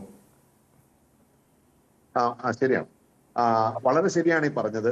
ശ്രീ അബു ജോൺ ജോസഫും അതുപോലെ തന്നെ മുൻപ് സംസാരിച്ച ഡോക്ടർക്ക് പറഞ്ഞതുപോലെ ഈ കാര്യങ്ങൾ ജനങ്ങൾ മറക്കുന്നത് നമുക്ക് മനസ്സിലാക്കാം. പക്ഷെ സർക്കാർ സംവിധാനങ്ങൾ ഒരിക്കലും മറക്കാൻ പാടില്ല. മഴ കഴിഞ്ഞു, പിന്നെ എല്ലാം നോർമൽസിയിലേക്ക് വന്നു, പിന്നെ നമ്മളിതെല്ലാം വിട്ട് അടുത്ത മഴക്കാലം വരെ നമ്മളിങ്ങനെ ഒരു നിസ്സംഗഭാവത്തിലിരിക്കുന്നത് തികച്ചും തെറ്റാണ്. കാരണം മുൻകാലങ്ങളെ പോലെയല്ല. ഞാൻ നേരത്തെ പറഞ്ഞല്ലോ, പ്രവചനാതീതമാണ് നമ്മുടെ കാലാവസ്ഥാ സാഹചര്യങ്ങൾ. എപ്പോ മഴ പെയ്യും, അത് എത്ര തീവ്രമായി പെയ്യും എന്നൊന്നും ആർക്കും കൃത്യമായി പറയാൻ കഴിയാത്ത രീതിയിലേക്ക് ഈ പറയുന്ന സാഹചര്യങ്ങളൊക്കെ മാറിയിരിക്കുന്നു. അപ്പൊ നേരത്തെ ശ്രീ അബു ജോൺ ജോസഫ് സൂചിപ്പിച്ചതുപോലെ എൽനീനോ പ്രതിഭാസം ഉണ്ടാവും എന്ന് പറഞ്ഞു. പക്ഷെ അതിനു പകരം ഇപ്പൊ ഒറ്റ ദിവസത്തെ മഴ കൊണ്ട് വളരെ ഗുരുതരാവസ്ഥയിലേക്ക് കാര്യങ്ങൾ പോയിരിക്കുകയാണ്. അപ്പൊ അതുകൊണ്ട് തന്നെ നമുക്ക് വളരെ ദീർഘവീക്ഷണത്തോടു കൂടി തന്നെ ഓരോ വർഷവും ഇതുപോലുള്ള സാഹചര്യങ്ങൾ ഉണ്ടാകും എന്ന് തന്നെ കണക്കാക്കി ദുരന്തം ഉണ്ടാകാൻ സാധ്യതയുള്ള എല്ലാ മേഖലയിലും തക്കതായിട്ടുള്ള പ്രതിരോധ നടപടികൾ സ്വീകരിക്കാനുള്ള ഒരു പ്ലാനിങ് നമുക്ക് ആവശ്യമാണ്. അതിന് ഒട്ടും വൈകിക്കാൻ പാടില്ല എന്നാണ് എന്റെയും അഭിപ്രായം. നമ്മളത് മനസ്സിലാക്കി ഇന്നിപ്പോ ഒത്തിരി ആധുനിക സൗകര്യങ്ങളെല്ലാം ഉണ്ട്. ആ സൗകര്യങ്ങളൊക്കെ ഉപയോഗിച്ചുകൊണ്ട് അവിടെ എത്ര ജനങ്ങളുണ്ട്, പോപ്പുലേഷൻ എത്രയാണ്, അവരെ മാറ്റി പാർപ്പിക്കേണ്ട വന്നാൽ അതിന്റെ സൗകര്യങ്ങൾ എത്രയാണ്. അപ്പൊ അദ്ദേഹം പറഞ്ഞ പോലെ തന്നെ ഇന്നിപ്പോ നമ്മുടെ ആളുകളുടെ സ്റ്റാൻഡേർഡ് ഓഫ് ലിവിംഗ് എന്നൊക്കെ പറയുന്ന കുറെ കൂടി അഡ്വാൻസ് ചെയ്ത് പോയിരിക്കുന്നു. അപ്പൊ സാധാരണ ഇപ്പൊ ഒരു ക്യാമ്പിൽ പോയി താമസിക്കുക എന്നൊക്കെ പറഞ്ഞ കുറെ ആളുകൾക്കൊക്കെ അത് ബുദ്ധിമുട്ടുണ്ടാക്കുന്നുണ്ട്. അപ്പൊ അവരെ അല്ലെങ്കിൽ ആളുകളെയൊക്കെ കുറെ കൂടി മെച്ചപ്പെട്ട രീതിയിൽ മാറ്റി പാർപ്പിക്കാനുള്ള സൗകര്യങ്ങളെ കുറിച്ച് നമ്മൾ ആലോചിക്കണം. ഇതുപോലുള്ള ഷെൽട്ടേഴ്സ് പ്രത്യേകിച്ച് ദുരന്തം സംഭവിക്കാൻ സാധ്യതയുള്ള മേഖലകളിൽ എനിക്ക് തോന്നുന്നു നമ്മൾ നിർമ്മിച്ച് ഇടേണ്ടത് ആവശ്യമാണ്. നോക്കുമ്പോൾ വേണമെങ്കിൽ ഒരു വിമർശനം പറയും, ഇത് വെറുതെ ഒരു വർഷക്കാലം ഈ കുറച്ച് ഒന്നോ രണ്ടോ മാസത്തെ കാര്യത്തിന് വേണ്ടിയിട്ട് മാത്രം ഇത്രയും പണം മുടക്കി അങ്ങനെ ഷെൽട്ടേഴ്സ് ഉണ്ടാക്കേണ്ടതുണ്ടോ എന്ന് ചോദിച്ചാൽ കേരളത്തിൽ അങ്ങനെ ഒരു സാഹചര്യത്തിലേക്ക് നമ്മൾ കാര്യങ്ങൾ എത്തിയിരിക്കും. ഇത് പെട്ടെന്ന് ഉണ്ടാക്കാൻ കഴിയുന്നതല്ല. അപ്പൊ ഇങ്ങനെയുള്ള മുൻകൂട്ടിയുള്ള പ്ലാനിങ് തയ്യാറെടുപ്പുകൾ തീർച്ചയായിട്ടും ആവശ്യമാണ്.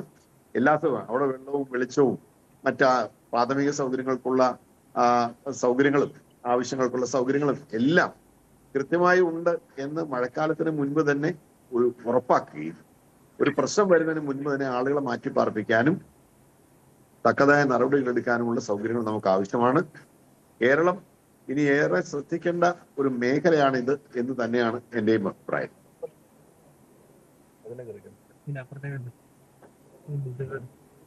യെസ്, അങ്ങ് സൂചിപ്പിച്ചു ഇത് നമ്മുടെ ഈ ക്യാമ്പുകളുടെ കാര്യമാണ്. പലപ്പോഴും സർക്കാർ സ്കൂളുകളോ അങ്ങനെ വളരെ പരിമിതമായ സൗകര്യങ്ങളുള്ള സ്ഥലത്താണ് പലപ്പോഴും ഈ ക്യാമ്പുകൾ ഉള്ളത്. അതിനു പകരം സർക്കാർ ഗസ്റ്റ് ഹൗസുകൾ, അല്ലെങ്കിൽ നമുക്കറിയാം ഈ മഴ പെയ്തു കഴിഞ്ഞാൽ ടൂറിസം പൂർണ്ണമായും തകരും, അല്ലെങ്കിൽ ടൂറിസ്റ്റുകൾ അല്ലെങ്കിൽ വിനോദസഞ്ചാരികൾ ഈ പറയുന്ന മലയോര മേഖലകളിലേക്ക് എത്താറില്ല. അങ്ങനെയുള്ള സാഹചര്യങ്ങളിൽ അവിടുത്തെ റിസോർട്ടുകൾ അല്ലെങ്കിൽ ഹോട്ടലുകളൊക്കെ സർക്കാരിന് ആ ഒരു താൽക്കാലിക സമയത്തേക്ക്, അതല്ലെങ്കിൽ ആ ഒരു ഈ പ്രകൃതി ദുരന്തം ഉണ്ടാകുന്ന സമയത്തേക്ക് വേണമെങ്കിൽ അവരുമായി ഒരു ചർച്ചകൾ നടത്തി അത് വാടകയ്ക്ക് എടുക്കാനോ അല്ലെങ്കിൽ മറ്റെങ്കിലും കരാറുകൾ ഇവരുമായി ഉണ്ടാക്കാൻ സാധിക്കുമോ? അത്തരമൊരു ചർച്ചകൾ കൂടി ആവശ്യമല്ലേ? അങ്ങനെയാണെങ്കിൽ ഒരു പക്ഷെ നല്ല സൗകര്യങ്ങളുണ്ടെങ്കിൽ ജനങ്ങൾ ഈ പറയുന്നത് പോലെ, കാരണം സ്കൂളുകളിലേക്ക്, ഈ പരിമിതമായ സൗകര്യങ്ങളുള്ള സ്കൂളുകളിലേക്കും മറ്റും അത്തരം ക്യാമ്പുകളിലേക്ക് പോകാനാണ് പലരും ബുദ്ധിമുട്ട് പറയാറുള്ളത്, അല്ലേ? അതെ, തീർച്ചയായിട്ടും. അപ്പൊ അതൊരു പ്രധാനപ്പെട്ട കാര്യമാണ്. മാത്രവുമല്ല, ഞാൻ പറയുന്നത് നമ്മൾ ഈ തയ്യാറെടുപ്പുകളുടെ കാര്യത്തിൽ നമ്മൾ വലിയ വീഴ്ച എപ്പോഴും വരുത്താറുണ്ട്. അതാണ് ഞാൻ ഒരു ഉദാഹരണം പറഞ്ഞാല്, നമ്മള് എല്ലാ മഴക്കാലത്തും വളരെ ഭീതിയോടുകൂടി നോക്കിക്കാണുന്ന ഒരു കാര്യമാണ് നമ്മുടെ ഈ മുല്ലപ്പെരിയാർ ഡാമുമായി ബന്ധപ്പെട്ടുകൊണ്ടുള്ള പ്രശ്നങ്ങൾ.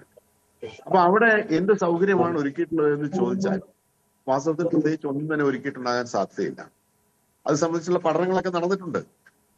അപ്പോ ആളുകളെ അങ്ങനെയുള്ള ദുരന്തം ഉണ്ടാകാൻ സാധ്യതയുള്ള മേഖലകൾ, അവിടെ ഇപ്പൊ ഒരു ദുരന്തം ഉണ്ടാകുമെന്ന് ഞാൻ പറയുകയല്ല, പക്ഷെ എങ്കിൽ പോലും സാധ്യതകൾ കണക്കിലെടുത്ത് അവിടെ ഇപ്പൊ പെട്ടെന്നൊന്ന് ഡാം തുറക്കേണ്ട വന്നാൽ, അതിന്റെ സ്ലൂയിസ് ഗേറ്റുകൾ തുറക്കേണ്ട വന്നാൽ താഴെ വള്ളക്കടവ് മുതൽ താഴോട്ടുള്ള ആളുകളുടെയൊക്കെ വീടുകളിൽ വെള്ളം കയറും എന്നുള്ളതാണ് സാഹചര്യം. അപ്പൊ അവരെയൊക്കെ മാറ്റി പാർപ്പിക്കാനുള്ള ഒരു മുന്നറിയിപ്പ് കൂടാതെ ഒരുപക്ഷെ പാതിരാത്രിക്കോ വെളുപ്പാങ്കാലത്തോ പെട്ടെന്ന് അങ്ങനെ ചെയ്യേണ്ടി വന്നാൽ അവരെ പെട്ടെന്ന് മാറ്റാനൊക്കെയുള്ള സൗകര്യങ്ങൾ അവിടെ ഈ പറയുന്ന പോലെ ആ മേഖലകളിലൊക്കെ ലൈറ്റ് സ്ഥാപിക്കുകയും വാഹന സൗകര്യം ഏർപ്പെടുത്തുകയും അവരെ എങ്ങോട്ട് മാറ്റും എന്നുള്ളതിനെ സംബന്ധിച്ച് കൃത്യമായിട്ടുള്ള പ്ലാൻ തയ്യാറാക്കുകയും അങ്ങനെയുള്ള കാര്യങ്ങളൊക്കെ ചെയ്തിട്ടുണ്ടോ? നമ്മൾ ആലോചിക്കണം. അപ്പൊ അങ്ങനെ ഓരോ മേഖലയിലും ഓരോ പ്രധാനപ്പെട്ട പുഴയോരങ്ങളുമായി ബന്ധപ്പെട്ടുകൊണ്ടൊക്കെ ഇങ്ങനെയുള്ള സൗകര്യങ്ങൾ തീർച്ചയായിട്ടും നമ്മൾ ഒരുക്കേണ്ടത് ആവശ്യമാണ്. കാരണം കേരളത്തിൽ നമുക്ക് ഭാവിയിൽ അങ്ങോട്ട് ഈ കാര്യങ്ങൾ എല്ലാ വർഷകാലത്തും അല്ലെങ്കിൽ വർഷമല്ലാത്ത കാലത്തും, ഇപ്പോ നമുക്കറിയാമല്ലോ മഴ എപ്പോ വരും നമുക്ക് പറയാൻ കഴിയില്ല, എപ്പോ വേണമെങ്കിലും ഇങ്ങനെയുള്ള പ്രശ്നങ്ങളൊക്കെ ഉണ്ടാകാം. മണിക്കൂറുകൾക്കകം. അതാണ് ശ്രീ ഫ്രാൻസിസ് ജോർജ് തുടരുക. ഇപ്പോൾ ആന്റോ ആന്റണി എം പി ചേരുന്നുണ്ട്. ശ്രീ ആന്റോ ആന്റണി, പത്തനംതിട്ട ജില്ലയിലെ സാഹചര്യം വളരെ ആശങ്കാജനകമാണ്. നമുക്കറിയാം 2018-ലും 2019-ലും ഒക്കെ സംഭവിച്ചതിന് സമാനമായ രീതിയിൽ ഒരൊറ്റ രാത്രി കൊണ്ട് പെയ്ത മഴയിൽ പല വീട്ടുമുറ്റത്തും വെള്ളം കാണുന്നു. ജനങ്ങൾ വലിയ ആശങ്കയിലാകുന്ന ഒരു സാഹചര്യം പോലും ഉണ്ടായി. നിലവിൽ അവിടുത്തെ ഒരു സിറ്റുവേഷൻ എന്താണ്? ഇപ്പോൾ രക്ഷാപ്രവർത്തനം നടത്തുന്നുണ്ടോ? അങ്ങ് പല മേഖലകളിൽ, അതായത് അങ്ങയുടെ ലോക്സഭാ മണ്ഡല പരിധിയിലുള്ള, പാർലമെന്റ് മണ്ഡല പരിധിയിലുള്ള ഓരോ നിയോജക മണ്ഡലങ്ങളിലും ഓരോ പ്രദേശങ്ങളിലും ദുരന്തം സംഭവിച്ചിട്ടുണ്ട്. എല്ലായിടങ്ങളിലും പോകാൻ സാധിച്ചിരുന്നു. എന്താണ് അവിടുത്തെ നിലവിലെ സാഹചര്യം? അല്ല, ഏറ്റവും കൂടുതൽ ദുരന്തം ഉണ്ടായത് പൂഞ്ഞാറിലാണ്. അവിടെ ഒരു കുടുംബത്തിന്റെ ഒരു വീടിന് മുകളിലേക്ക് മണ്ണിടിഞ്ഞ് വീണ് ഒരു അമ്മയും മകനും 2 പേരുടെയാണ് ജീവൻ നഷ്ടപ്പെട്ടത്. നിരവധി സ്ഥലങ്ങളിൽ മണ്ണിടിച്ചിലുണ്ടായി. നിരവധി വീടുകൾ വെള്ളത്തിൽ ഒലിച്ചു പോകുന്ന സാഹചര്യം ഉണ്ടായി. വളരെ വ്യാപാര സ്ഥാപനങ്ങൾക്കാണ് ഈ ഓണം അടുത്തിരുന്ന സമയമായതുകൊണ്ട് വലിയ സ്റ്റോക്കാണ് ഈരാറ്റുപേട്ട, റാന്നി തുടങ്ങിയ സ്ഥലങ്ങളിൽ. റാന്നിയിൽ കഴിഞ്ഞ പ്രളയത്തിൽ മുഴുവൻ കടകളിലെയും മുഴുവൻ സ്ഥാപനങ്ങളും നഷ്ടപ്പെട്ട ഒരു ചരിത്രം നിൽക്കുകയാണ്. ഇത്തവണയും അപ്രതീക്ഷിതമായിട്ടാണ് ഒരു പ്രതീക്ഷയും ഇല്ലാതെ അർദ്ധരാത്രിയിൽ ചെയ്ത അതിശക്തിയായ മഴയുടെ പേരിൽ വെള്ളം കയറി, വ്യാപാര സ്ഥാപനങ്ങളിലൊക്കെ വെള്ളം കയറി. പാർലമെന്റ് മണ്ഡലത്തിന്റെ മലയോര മേഖല മുഴുവൻ വലിയ പ്രതിസന്ധിയിലാണ്. തണ്ണിത്തോട് പ്രശ്നങ്ങൾ ഉണ്ടായിരിക്കുന്നു. അപ്പം ഏതു സമയവും എവിടെയും ദുരന്തം വിളിപാടകലെ ഉണ്ട് എന്നുള്ള ആശങ്കയിലാണ് ജനങ്ങൾ ജീവിക്കുന്നത്. അപ്പോൾ ചെങ്കുത്തായ സ്ഥലങ്ങളിൽ താമസിക്കുന്ന 100 കണക്കിന് ആളുകളാണ്. അവിടെയൊക്കെ എങ്ങനെയാണ് ധൈര്യപ്പെട്ട് അവിടെ അവരുടെ ഭവനങ്ങളിൽ കഴിയുക എന്ന് പറയുന്നത് നമ്മൾ ഓർക്കേണ്ടതുണ്ട്. പൂഞ്ഞാറിലൊരു വലിയ സ്റ്റീപ്പായ മലയൊന്നും അല്ല ഇടിഞ്ഞത്. ഒരു കാരണവശാലും മലയിടിച്ചിൽ ഉണ്ടാകാൻ പാടില്ലാത്തൊരു പ്രദേശത്താണ് മലയിടിച്ചിലുണ്ടായത്. അതിനേക്കാൾ 10 മടങ്ങ് കുത്തനെയുള്ള മലയോരങ്ങളിൽ താമസിക്കുന്ന 100 കണക്കിന് കുടുംബങ്ങളാണ്. അപ്പോൾ ഒരു വലിയ ആശങ്കയുടെ നിഴലിലാണ്. അത് മാത്രമല്ല, നിരവധി ഡാമുകളാണ് ശബരിമല വനവുമായി ബന്ധപ്പെട്ടുള്ളത്. എല്ലാ ഡാമുകളും നിറഞ്ഞു കവിഞ്ഞാൽ ഉണ്ടാകുന്ന പ്രതിസന്ധിയും അതിരൂക്ഷമാണ്. ഡാമുകൾ തുറക്കേണ്ട സാഹചര്യം വന്നാൽ അത് വലിയ ഗുരുതരമായ പ്രശ്നങ്ങളുണ്ടാകും. ഡാമുകളൊന്നും തുറക്കാതെ തന്നെ താഴ്വാരങ്ങളും മിക്കവാറുമുള്ള താഴ്ന്ന പ്രദേശങ്ങൾ മുഴുവൻ വെള്ളത്തിന്റെ അടിയിലായിരിക്കുകയാണ്. അപ്പോൾ പല വീടുകളിലും പ്രായമായ ആളുകൾ ഒറ്റപ്പെട്ട് ഉള്ളവരുണ്ട്. പരമാവധി സ്ഥലങ്ങളിൽ അറിയിപ്പ് കൊടുത്ത് അവരെ എല്ലാം ദുരിതാശ്വാസ ക്യാമ്പുകളിലേക്ക്, സ്കൂളുകളിലേക്ക്, പിന്നെ ഓരോ പഞ്ചായത്തും അവർക്ക് സംഘടിപ്പിക്കാൻ കഴിയുന്ന പരമാവധി സ്ഥലങ്ങൾ സംഘടിപ്പിച്ച് അവരോടൊക്കെ മാറാൻ ആവശ്യപ്പെട്ടിരിക്കുകയാണ്. നല്ല ശതമാനം ആളുകളൊക്കെ മാറി, പക്ഷെ പലരും മാറാൻ മടിക്കുന്നുണ്ട്. ശ്രീ ആന്റോ ആന്റണി, അങ്ങനെ എല്ലാവരും ഈ നിർദ്ദേശം അനുസരിച്ച്, ഭരണകൂടത്തിന്റെ നിർദ്ദേശം അനുസരിച്ച് മാറാൻ തയ്യാറാകുന്നുണ്ടോ? നമ്മൾ നേരത്തെ സംസാരിച്ചതും ഫ്രാൻസിസ് ജോർജ് ചൂണ്ടിക്കാണിച്ച വിഷയവും അതാണ്. പലരും പല ബുദ്ധിമുട്ടുകൾ പറഞ്ഞ ആദ്യഘട്ടത്തില് ഒരു നിലയിലെ വെള്ളം കയറൂ എന്നുള്ള പ്രതീക്ഷയിൽ രണ്ടാം നിലയിൽ തമ്പിടിച്ചിരിക്കുന്ന ആളുകളുണ്ട്. അപ്പോ പലരും മാറാൻ തയ്യാറാകുന്നില്ല. പിന്നെ ഈ വീടുകളിലൊക്കെ വെള്ളം കയറി കഴിയുമ്പോഴുണ്ടാകുന്ന ഒരു സ്ഥിതിവിശേഷം അതീവ ഗുരുതരമാണ്. കാരണം ആ വീടുകളിലേക്ക് പിന്നെ ചിലപ്പോൾ വീട്ടിലൊന്നുമില്ല, വീട് മുഴുവൻ ചെളി കയറിയിരിക്കുന്നു. ആ ചെളിയിലും വീടിന്റെ മുഴുവൻ സ്ഥലങ്ങളിലും പാമ്പും എല്ലാം, വിഷപ്പാമ്പുകളിൽ എല്ലാം കയറി ആ വീട്ടിലേക്ക് തിരിച്ചു കയറണമെങ്കിൽ വളരെ പ്രയാസകരമേറിയ സാഹചര്യമാണ്. അതിലെ കിണറുകളെല്ലാം ഈ ചെളി വന്ന് മൂടിപ്പോകും. കുടിവെള്ളം പോലും ഇല്ലാത്ത അവസ്ഥ. സത്യം പറഞ്ഞാൽ ഈ വെള്ളം വന്ന് കടന്നുപോയി കഴിയുമ്പോഴുണ്ടാകുന്ന ആ പ്രദേശങ്ങളിലെ ആളുകളുടെ ജീവിത സാഹചര്യം എന്ന് പറയുന്നത് അചിന്യമായ തരത്തിൽ ദുരിതപൂർണമാണ്. സത്യത്തിൽ ഒരു വല്ലാത്ത പ്രതിസന്ധിയിലൂടെയാണ് കടന്നു പോകുന്നത്. കൂടുതൽ മഴ കനക്കരുതെന്നും കൂടുതൽ പ്രതിസന്ധി ഉണ്ടാകരുതെന്നും ആഗ്രഹിക്കുന്നുണ്ട്. പക്ഷേ മഴ ശക്തിയായി പെയ്തുകൊണ്ടിരിക്കുകയാണ്.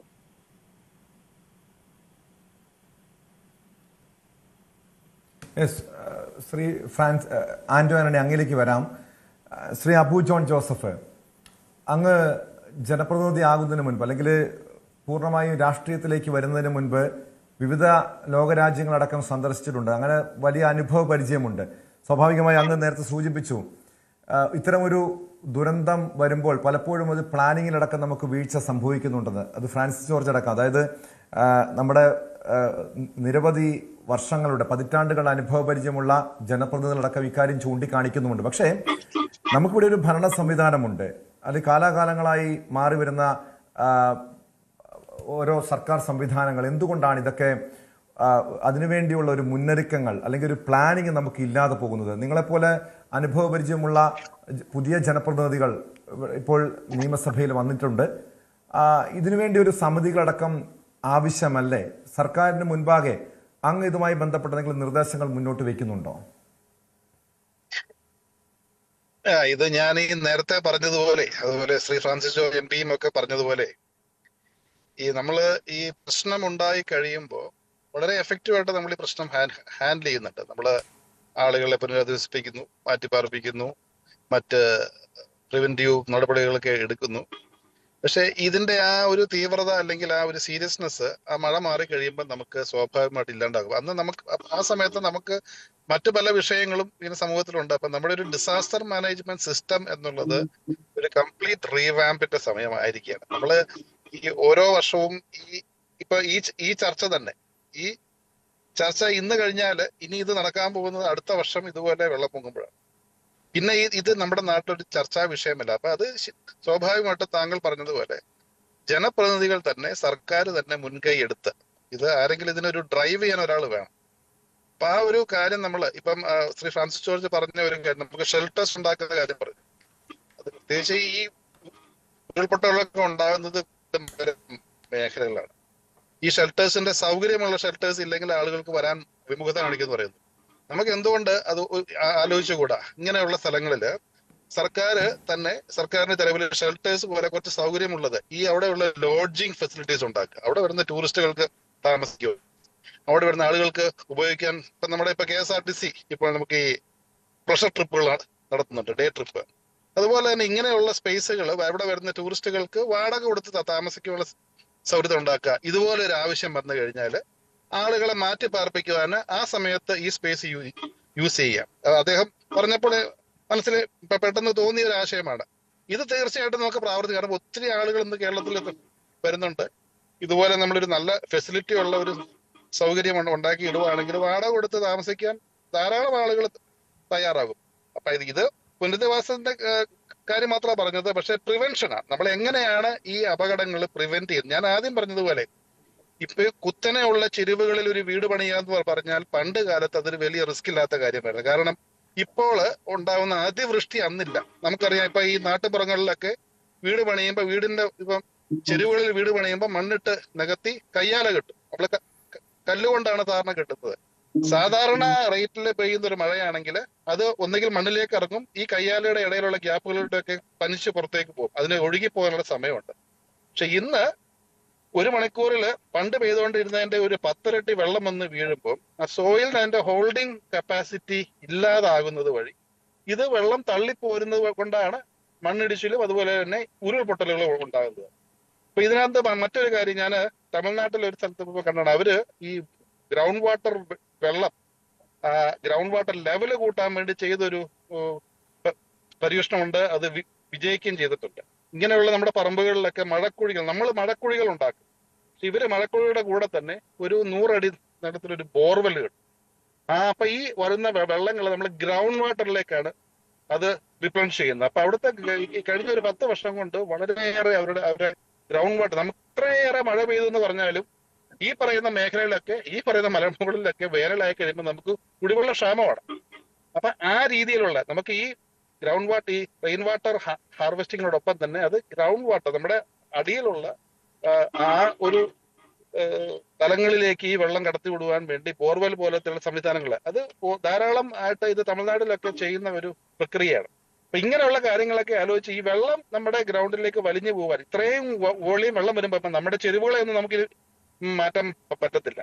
അപ്പൊ ഇനി മുന്നോട്ടുള്ള കാലങ്ങളിൽ ഇതെങ്ങനെ നമ്മൾ ഈ റിസ്ക് എങ്ങനെ നമ്മൾ മിറ്റിഗേറ്റ് ചെയ്യുന്നു, ഈ റിസ്ക് എങ്ങനെ നമ്മൾ ഹാൻഡിൽ ചെയ്യുന്നു, അതിനെക്കുറിച്ച് പഠനങ്ങൾ, ശാസ്ത്രീയമായ പഠനങ്ങൾ നടത്തി അത് ഇപ്പൊ നമ്മുടെ നാട്ടിൽ അതിനുള്ള എക്സ്പെർട്ടൈസ് ഇല്ലെങ്കിൽ അതിനുള്ള ബോഡീസിനെ നമ്മൾ കണ്ടുപിടിച്ചിട്ട് ആ രീതിയിൽ ഒരു പഠനം നടത്തി അത് പ്രാവർത്തികമാക്കുക എന്നുള്ളത് മാത്രമാണ് നമ്മുടെ മുന്നിലുള്ള ഒരു പോംവഴി.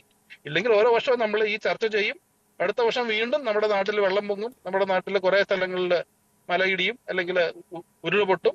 അന്ന് ഈ പറയുന്ന കാര്യങ്ങളൊക്കെ ആളുകൾ ഒരു ഒരു ഒരു ഒരു എന്താ പറയുന്നത്, ഒരു ഔട്ട്കം ഇല്ലാത്ത ചർച്ചകളിലേക്ക് മാത്രം ഇത് ഒതുങ്ങിപ്പോകും. യെസ്, അതാണ്. എന്തായാലും അങ്ങേലേക്ക് വരാം. ഇപ്പോൾ ഇടുക്കി MLA ശ്രീ റോയ് കെ പൗലോസ് ചേരുന്നുണ്ട്. ശ്രീ റോയ് കെ പൗലോസ്, ഇടുക്കിയിൽ വലിയ ദുരന്തങ്ങൾ സംഭവിക്കുന്നുണ്ട്. നമുക്കറിയാം, വയനാട് കഴിഞ്ഞാൽ ഏറ്റവും അധികം പ്രകൃതി ദുരന്തങ്ങൾ ഉണ്ടാകുന്ന ജില്ലയാണ് ഇടുക്കി. പ്രത്യേകിച്ചും ഇത്തവണ കഴിഞ്ഞ ഒരൊറ്റ രാത്രി പെയ്ത മഴയിൽ വലിയ നാശനഷ്ടം ഉണ്ടാകുന്നു, ഉരുൾപൊട്ടൽ, അങ്ങനെ വലിയ ദുരന്തങ്ങൾ സംഭവിച്ചു കൊണ്ടിരിക്കുന്നു. നിലവിലെ അവിടുത്തെ ഒരു റിപ്പോർട്ട് എന്താണ്, ഒരു സാഹചര്യം എന്താണ്? ഇപ്പോഴും വലിയ രക്ഷാപ്രവർത്തനം നടത്തേണ്ട ഒരു സാഹചര്യമുണ്ടോ? ഈ രാത്രിയിലും മഴ തുടർന്നു കഴിഞ്ഞാൽ അതിനെ അതിജീവിക്കാൻ കഴിയുമോ? സാഹചര്യം വളരെ വളരെ ഗൗരവമായ സാഹചര്യമാണ് ഇപ്പോഴും ജില്ലയിലെമ്പാടും നിലനിൽക്കുന്നത്. ജില്ലയുടെ 4-5 മണിക്കൂർ നേരത്തെ അതിശക്തമായ തീവ്രമായ മഴയുടെ ഫലമായിട്ടാണ് 2 സ്ഥലങ്ങളിലും ദുരന്തമുണ്ടാകുകയും 2 മരണങ്ങൾ ഉണ്ടാകുകയും ഒക്കെ ചെയ്ത സാഹചര്യം ഉണ്ടായത്. അപ്പോ ഇന്നത്തെ ഒരു ദിവസം വളരെ പ്രധാനപ്പെട്ട ദിവസമാണ്. ഈ രാത്രിയിൽ മഴ തുറന്നു കഴിഞ്ഞാൽ എന്താണ് സംഭവിക്കുക എന്ന് പറയാൻ പറ്റാത്ത ഒരു സാഹചര്യമാണ് ഇവിടെ ഉള്ളതെന്ന് ഞാൻ മനസ്സിലാക്കുന്നത്. എല്ലാ സ്ഥലങ്ങളിലും ഇപ്പോൾ സാധ്യമായ കാര്യങ്ങളൊക്കെ ചെയ്യുന്നുണ്ട്. ഈ പ്രയാസങ്ങളുണ്ടായ ദുരന്തമുണ്ടായ സ്ഥലങ്ങളിലൊക്കെ ആളുകളെ പരമാവധി മാറ്റിപ്പാർപ്പിക്കാൻ വേണ്ട ക്രമീകരണങ്ങളെല്ലാം ചെയ്തിട്ടുണ്ട്. അവർക്ക് ആവശ്യമായ മറ്റു കാര്യങ്ങളെല്ലാം വീഴ്ചകളൊന്നും ഇല്ലാതെ ചെയ്യാനുള്ള ക്രമീകരണങ്ങൾ അത് ഉദ്യോഗസ്ഥന്മാരുടെ ഭാഗത്തു നിന്നെല്ലാം ജില്ലാ ഭരണകൂടം ഉറപ്പാക്കിയിട്ടുണ്ട്. ആളുകൾ പലരും ഇപ്പോഴും കാണുന്നൊരു പ്രത്യേകത, വീടുകളിൽ നിന്നൊക്കെ ഇത്രയും പ്രശ്നങ്ങൾ ഉണ്ടായിട്ടും മാറി താമസിക്കാൻ പോലും പലരും തയ്യാറാകുന്നില്ല. ബലമായിട്ട് തന്നെ ഇപ്പൊ നോട്ടീസൊക്കെ കൊടുത്തു പോലും ആളുകൾ മാറി താമസിപ്പിക്കാനുള്ള ശ്രമങ്ങൾ നടത്തിക്കൊണ്ടിരിക്കുകയാണ്. അങ്ങനെ ഒരു സാഹചര്യം ഇതിൻ്റെ അകത്ത് കാണുന്നുണ്ട്. എന്തായാലും ഇതൊരു സാധാരണ രീതിയിലുള്ള മഴയല്ല. ഇന്നലെ ഒരു അതാണ് നേരത്തെ ശ്രീ ഫ്രാൻസിസ് ജോർജ് MP അടക്കം ചൂണ്ടിക്കാണിച്ചത്. ഈ ആളുകള് നമുക്കറിയാം ഈ കേരളത്തിൽ ഇനി ഇത്തരം ദുരന്തങ്ങൾ സംഭവിക്കും, അത് നമ്മൾ ഉൾക്കൊണ്ട് മുന്നോട്ട് പോയേ പറ്റൂ. പക്ഷെ ആളുകൾ ഈ ക്യാമ്പുകളിലേക്ക് മാറാത്തത് വലിയൊരു പ്രതിസന്ധി ഭരണകൂടത്തെ സംബന്ധിച്ച് സൃഷ്ടിക്കുന്നുണ്ടോ? തീർച്ചയായിട്ടും ഉണ്ട്. അവരവരുടേതായിട്ടുള്ള ചെറിയ ചെറിയ കാര്യങ്ങളൊക്കെയാണ് ന്യായീകരണങ്ങൾ പറയുന്നത്. അവർക്ക് ആടുമാടുകളുണ്ട്, മറ്റു പല കാര്യങ്ങളുണ്ട്, വീടുകളിൽ നിന്ന് മാറി നിൽക്കാൻ പ്രയാസമുണ്ട്, അതൊക്കെയാണ്. ജീവനേക്കാൾ വലുതാണോ ഇത് എന്ന് ചോദിക്കുമ്പോൾ അതിന് പോലും ഒരു മറുപടി പറയുന്നില്ല. അപ്പോ അങ്ങനെയുള്ള ചെറിയ ചെറിയ കാര്യങ്ങൾ അവരെ സംബന്ധിച്ചത് വലിയ കാര്യമാണ്, അല്ലാന്നല്ല ഞാൻ പറയുന്നത്. പക്ഷെ എന്നാൽ പോലും ഈ സാഹചര്യത്തിന്റെ ഗൗരവം പോലും മനസ്സിലാക്കാൻ, തൊട്ടയൽവക്കത്തൊരു ദുരന്തമുണ്ടായി, ഒരാൾ മരിക്കുന്നു, അതിന്റെ തൊട്ടിപ്പുറത്ത് കിടക്കുന്ന ആളോട് പോലും പറയുമ്പോ അത് സാരമില്ല, ഞങ്ങൾ നോക്കിക്കോളാം, അല്ലെങ്കിൽ അപ്പുറത്തെ വീട്ടിലേക്ക് മാറി താമസിച്ചോളാം എന്ന് പറഞ്ഞാൽ അവര് തന്നെ സുരക്ഷിത കേന്ദ്രങ്ങള് എന്ന് തോന്നുന്ന അവർ ചിന്തിക്കുന്ന സ്ഥലങ്ങളിലേക്ക് മാറി വേറെ വീടുകളിലേക്ക് പോകുന്നു, അങ്ങനെ താമസിക്കുന്നു, ക്യാമ്പുകളിലേക്ക് പോകാൻ താല്പര്യം എടുക്കുന്നില്ല. ഇതൊക്കെ ഒരു എന്താണ് അങ്ങനെയൊക്കെ പറഞ്ഞിട്ട് മനസ്സിലാകുന്നത് എനിക്കറിയത്തില്ല. അതിനൊരു നമ്മുടെ ജനപ്രതിനിധികളൊക്കെ അതിൻ്റെ അടുത്ത് ബന്ധപ്പെട്ട ആവശ്യമായ ക്രമീകരണങ്ങളൊക്കെ ചെയ്തുകൊണ്ടിരിക്കുന്നുണ്ട്. എന്നാൽ പോലും അതാണ് കാണുന്നത്. അപ്പോ ഹലോ ശ്രീ ഫ്രാൻസിസ് ജോർജ്, ഇത് കോട്ടയത്തെ മാത്രമല്ല ഇടുക്കിയിലെ സാഹചര്യം ഇത് തന്നെയാണെന്നാണ് ശ്രീ റോയ് കെ പൗലോസ് MLA സൂചിപ്പിക്കുന്നത്. അങ്ങ് നേരത്തെ ഇടുക്കിയുടെ ജനപ്രതിനിധിയായിരുന്നു. നമുക്കറിയാം വയനാട് കഴിഞ്ഞാൽ ഏറ്റവും കൂടുതൽ ഇത്തരം ദുരന്തങ്ങൾ ഇപ്പോൾ സംഭവിച്ചുകൊണ്ടിരിക്കുന്നത് ഇടുക്കിയിലാണ്. ഇടുക്കിയിലെയും വയനാട്ടിലെയും സാഹചര്യം സമാനം തന്നെയാണ്. മലയോര മേഖലകളാണ്, വന്യജീവി ആക്രമണം, ഈ പ്രകൃതി ദുരന്തങ്ങൾ, അങ്ങനെ തുടർച്ചയായി ദുരന്തങ്ങൾ ആവർത്തിക്കപ്പെടുന്നു. നമുക്കറിയാം ഇത്തരം മഴയും മഴക്കെടുതിയും ഉരുൾപൊട്ടലും ഒക്കെ ഉണ്ടായിക്കഴിയുമ്പോൾ അതുമായി ബന്ധപ്പെട്ട് രൂപീകരിച്ച സമിതികൾ സർക്കാരിന് മുൻപാകെ റിപ്പോർട്ടുകൾ സമർപ്പിക്കാറുണ്ട്. പക്ഷെ എന്തുകൊണ്ടാണ് ഒരു ശാശ്വതമായിട്ടുള്ള പരിഹാരം ഇക്കാര്യത്തിൽ കണ്ടെത്താൻ അല്ലെങ്കിൽ ഒരു ഇടപെടൽ നടത്താൻ സർക്കാർ, നമ്മുടെ ഭരണ സംവിധാനങ്ങൾക്ക് സാധിക്കാതെ പോകുന്നത്? Shri Francis George. അല്ല, ഇത് ആഗ്രഹമില്ലാഞ്ഞിട്ടൊന്നും ആയിരിക്കും എന്ന് ഞാൻ കരുതുന്നില്ല. താല്പര്യമൊക്കെ ഉണ്ട്. പക്ഷെ ഇത് ഞാൻ നേരത്തെ പറഞ്ഞതുപോലെ നമ്മളിതൊരു ഇതിനി ഇവിടുന്ന് അങ്ങോട്ട് ഇത് എപ്പോഴും നമ്മൾ പ്രതീക്ഷിക്കേണ്ടതാണ്. എല്ലാ വർഷവും അല്ലെങ്കിൽ ഒരു വർഷത്തിൽ തന്നെ ഏതൊക്കെ സമയത്ത് ഇത് എപ്പോൾ സംഭവിക്കുമെന്ന് പറയാൻ കഴിയാത്ത ഒരു സാഹചര്യം ഉണ്ട് എന്നുള്ളത് നമ്മളിപ്പോഴും പൂർണ്ണമായി ഉൾക്കൊണ്ടിട്ടുണ്ട് എന്നെനിക്ക് തോന്നുന്നില്ല. നമ്മുടെ ഭരണ സംവിധാനവും ജനങ്ങളും നമ്മളെല്ലാവരും അത് പൂർണ്ണമായിട്ട് ഇതുവരെ ഉൾക്കൊണ്ടിട്ടില്ല. ഇനിയെങ്കിലും അത് ഉൾക്കൊള്ളാനും നമുക്ക് ഏത് സമയത്തും ഇങ്ങനെയുള്ള ദുരന്തങ്ങൾ സംഭവിക്കാം, പ്രത്യേകിച്ച് മഴക്കാലത്ത് ഇതിനുള്ള എല്ലാ സാധ്യതയും ഉണ്ട് എന്ന് ഇതിനോടകം ബോധ്യപ്പെട്ട സാഹചര്യത്തിൽ ഇനി ഇവിടുന്ന് അങ്ങോട്ട് നമ്മളിപ്പോ പഴയതിനെ കുറിച്ച് കൂടുതൽ പറഞ്ഞ് സമയം കളഞ്ഞിട്ട് കാര്യമില്ല. നമുക്ക് ഇവിടുന്ന് അങ്ങോട്ട് ഇപ്പോൾ ഉണ്ടായിട്ടുള്ള ഈ അടിയന്തര സാഹചര്യങ്ങൾ എങ്ങനെ ഏറ്റവും ഫലപ്രദമായി കൈകാര്യം ചെയ്യാം, ജനങ്ങൾക്ക് ഏറ്റവും ആശ്വാസം എത്രത്തോളം കൊടുക്കാൻ കഴിയും എന്നതിനെ കുറിച്ച് ചിന്തിക്കുകയും അതിനുവേണ്ട സാമ്പത്തിക സഹായം എല്ലാ ജില്ലകളിലേക്കും ഫണ്ട് അനുവദിക്കുകയും അത് കളക്ടർമാരുടെ നേതൃത്വത്തിൽ, മറ്റ് ഉദ്യോഗസ്ഥന്മാരുടെ നേതൃത്വത്തിൽ, ജനപ്രതിനിധികളുടെ കൂടി ഒരു നേതൃത്വപരമായിട്ട് പങ്കോടുകൂടി അവരുടെ കൂടി നിർദ്ദേശം സ്വീകരിച്ചുകൊണ്ട് ജനങ്ങൾക്ക് ഇപ്പോൾ ആശ്വാസം എത്തിക്കുക. പക്ഷെ ഇവിടുന്ന് അങ്ങോട്ട് ഈ പറയുന്നത് പോലെ നമുക്ക് നിശ്ചയമായും ഒരു പ്ലാനിങ് ആവശ്യമാണ്.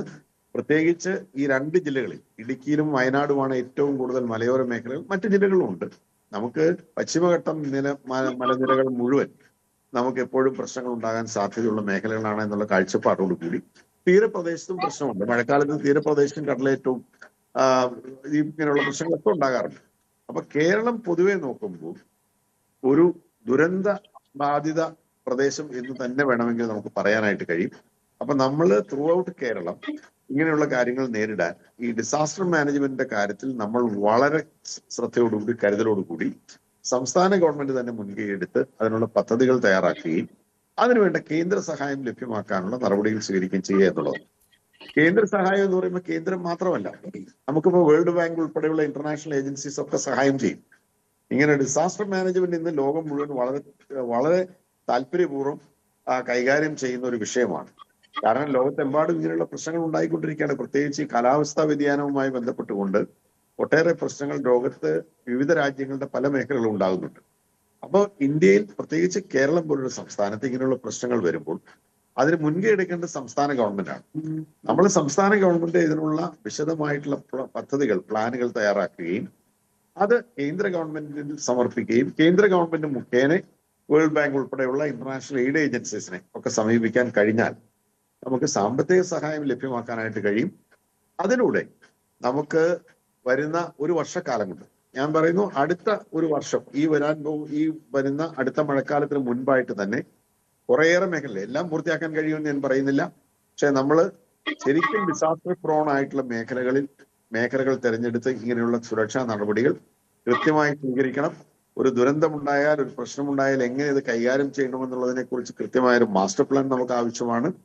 അതിന് ഇപ്പൊ ആളുകളെ പെട്ടെന്ന് തന്നെ ഒഴിപ്പിച്ച് ഈ പറയുന്ന ഷെൽട്ടേഴ്സിൽ എത്തിക്കാനൊക്കെ അങ്ങോട്ടൊക്കെ റോഡുകൾ കൃത്യമായി ഉണ്ടാക്കുക. അതൊക്കെ മഴക്കാലത്തിന് മുമ്പായിട്ട് കൃത്യമായി, അതൊക്കെ മോശമായോ കേടായോ കിടക്കുകയാണെങ്കിൽ അതെല്ലാം പുനർനിർമ്മിക്കുക. അങ്ങനെയൊക്കെ ഉള്ള നടപടികൾ തീർച്ചയായിട്ടും ആവശ്യമാണ്. അവിടെ കൃത്യമായിട്ടുള്ള വൈദ്യുതി എത്തുന്നു, വെള്ളം എത്തുന്നു.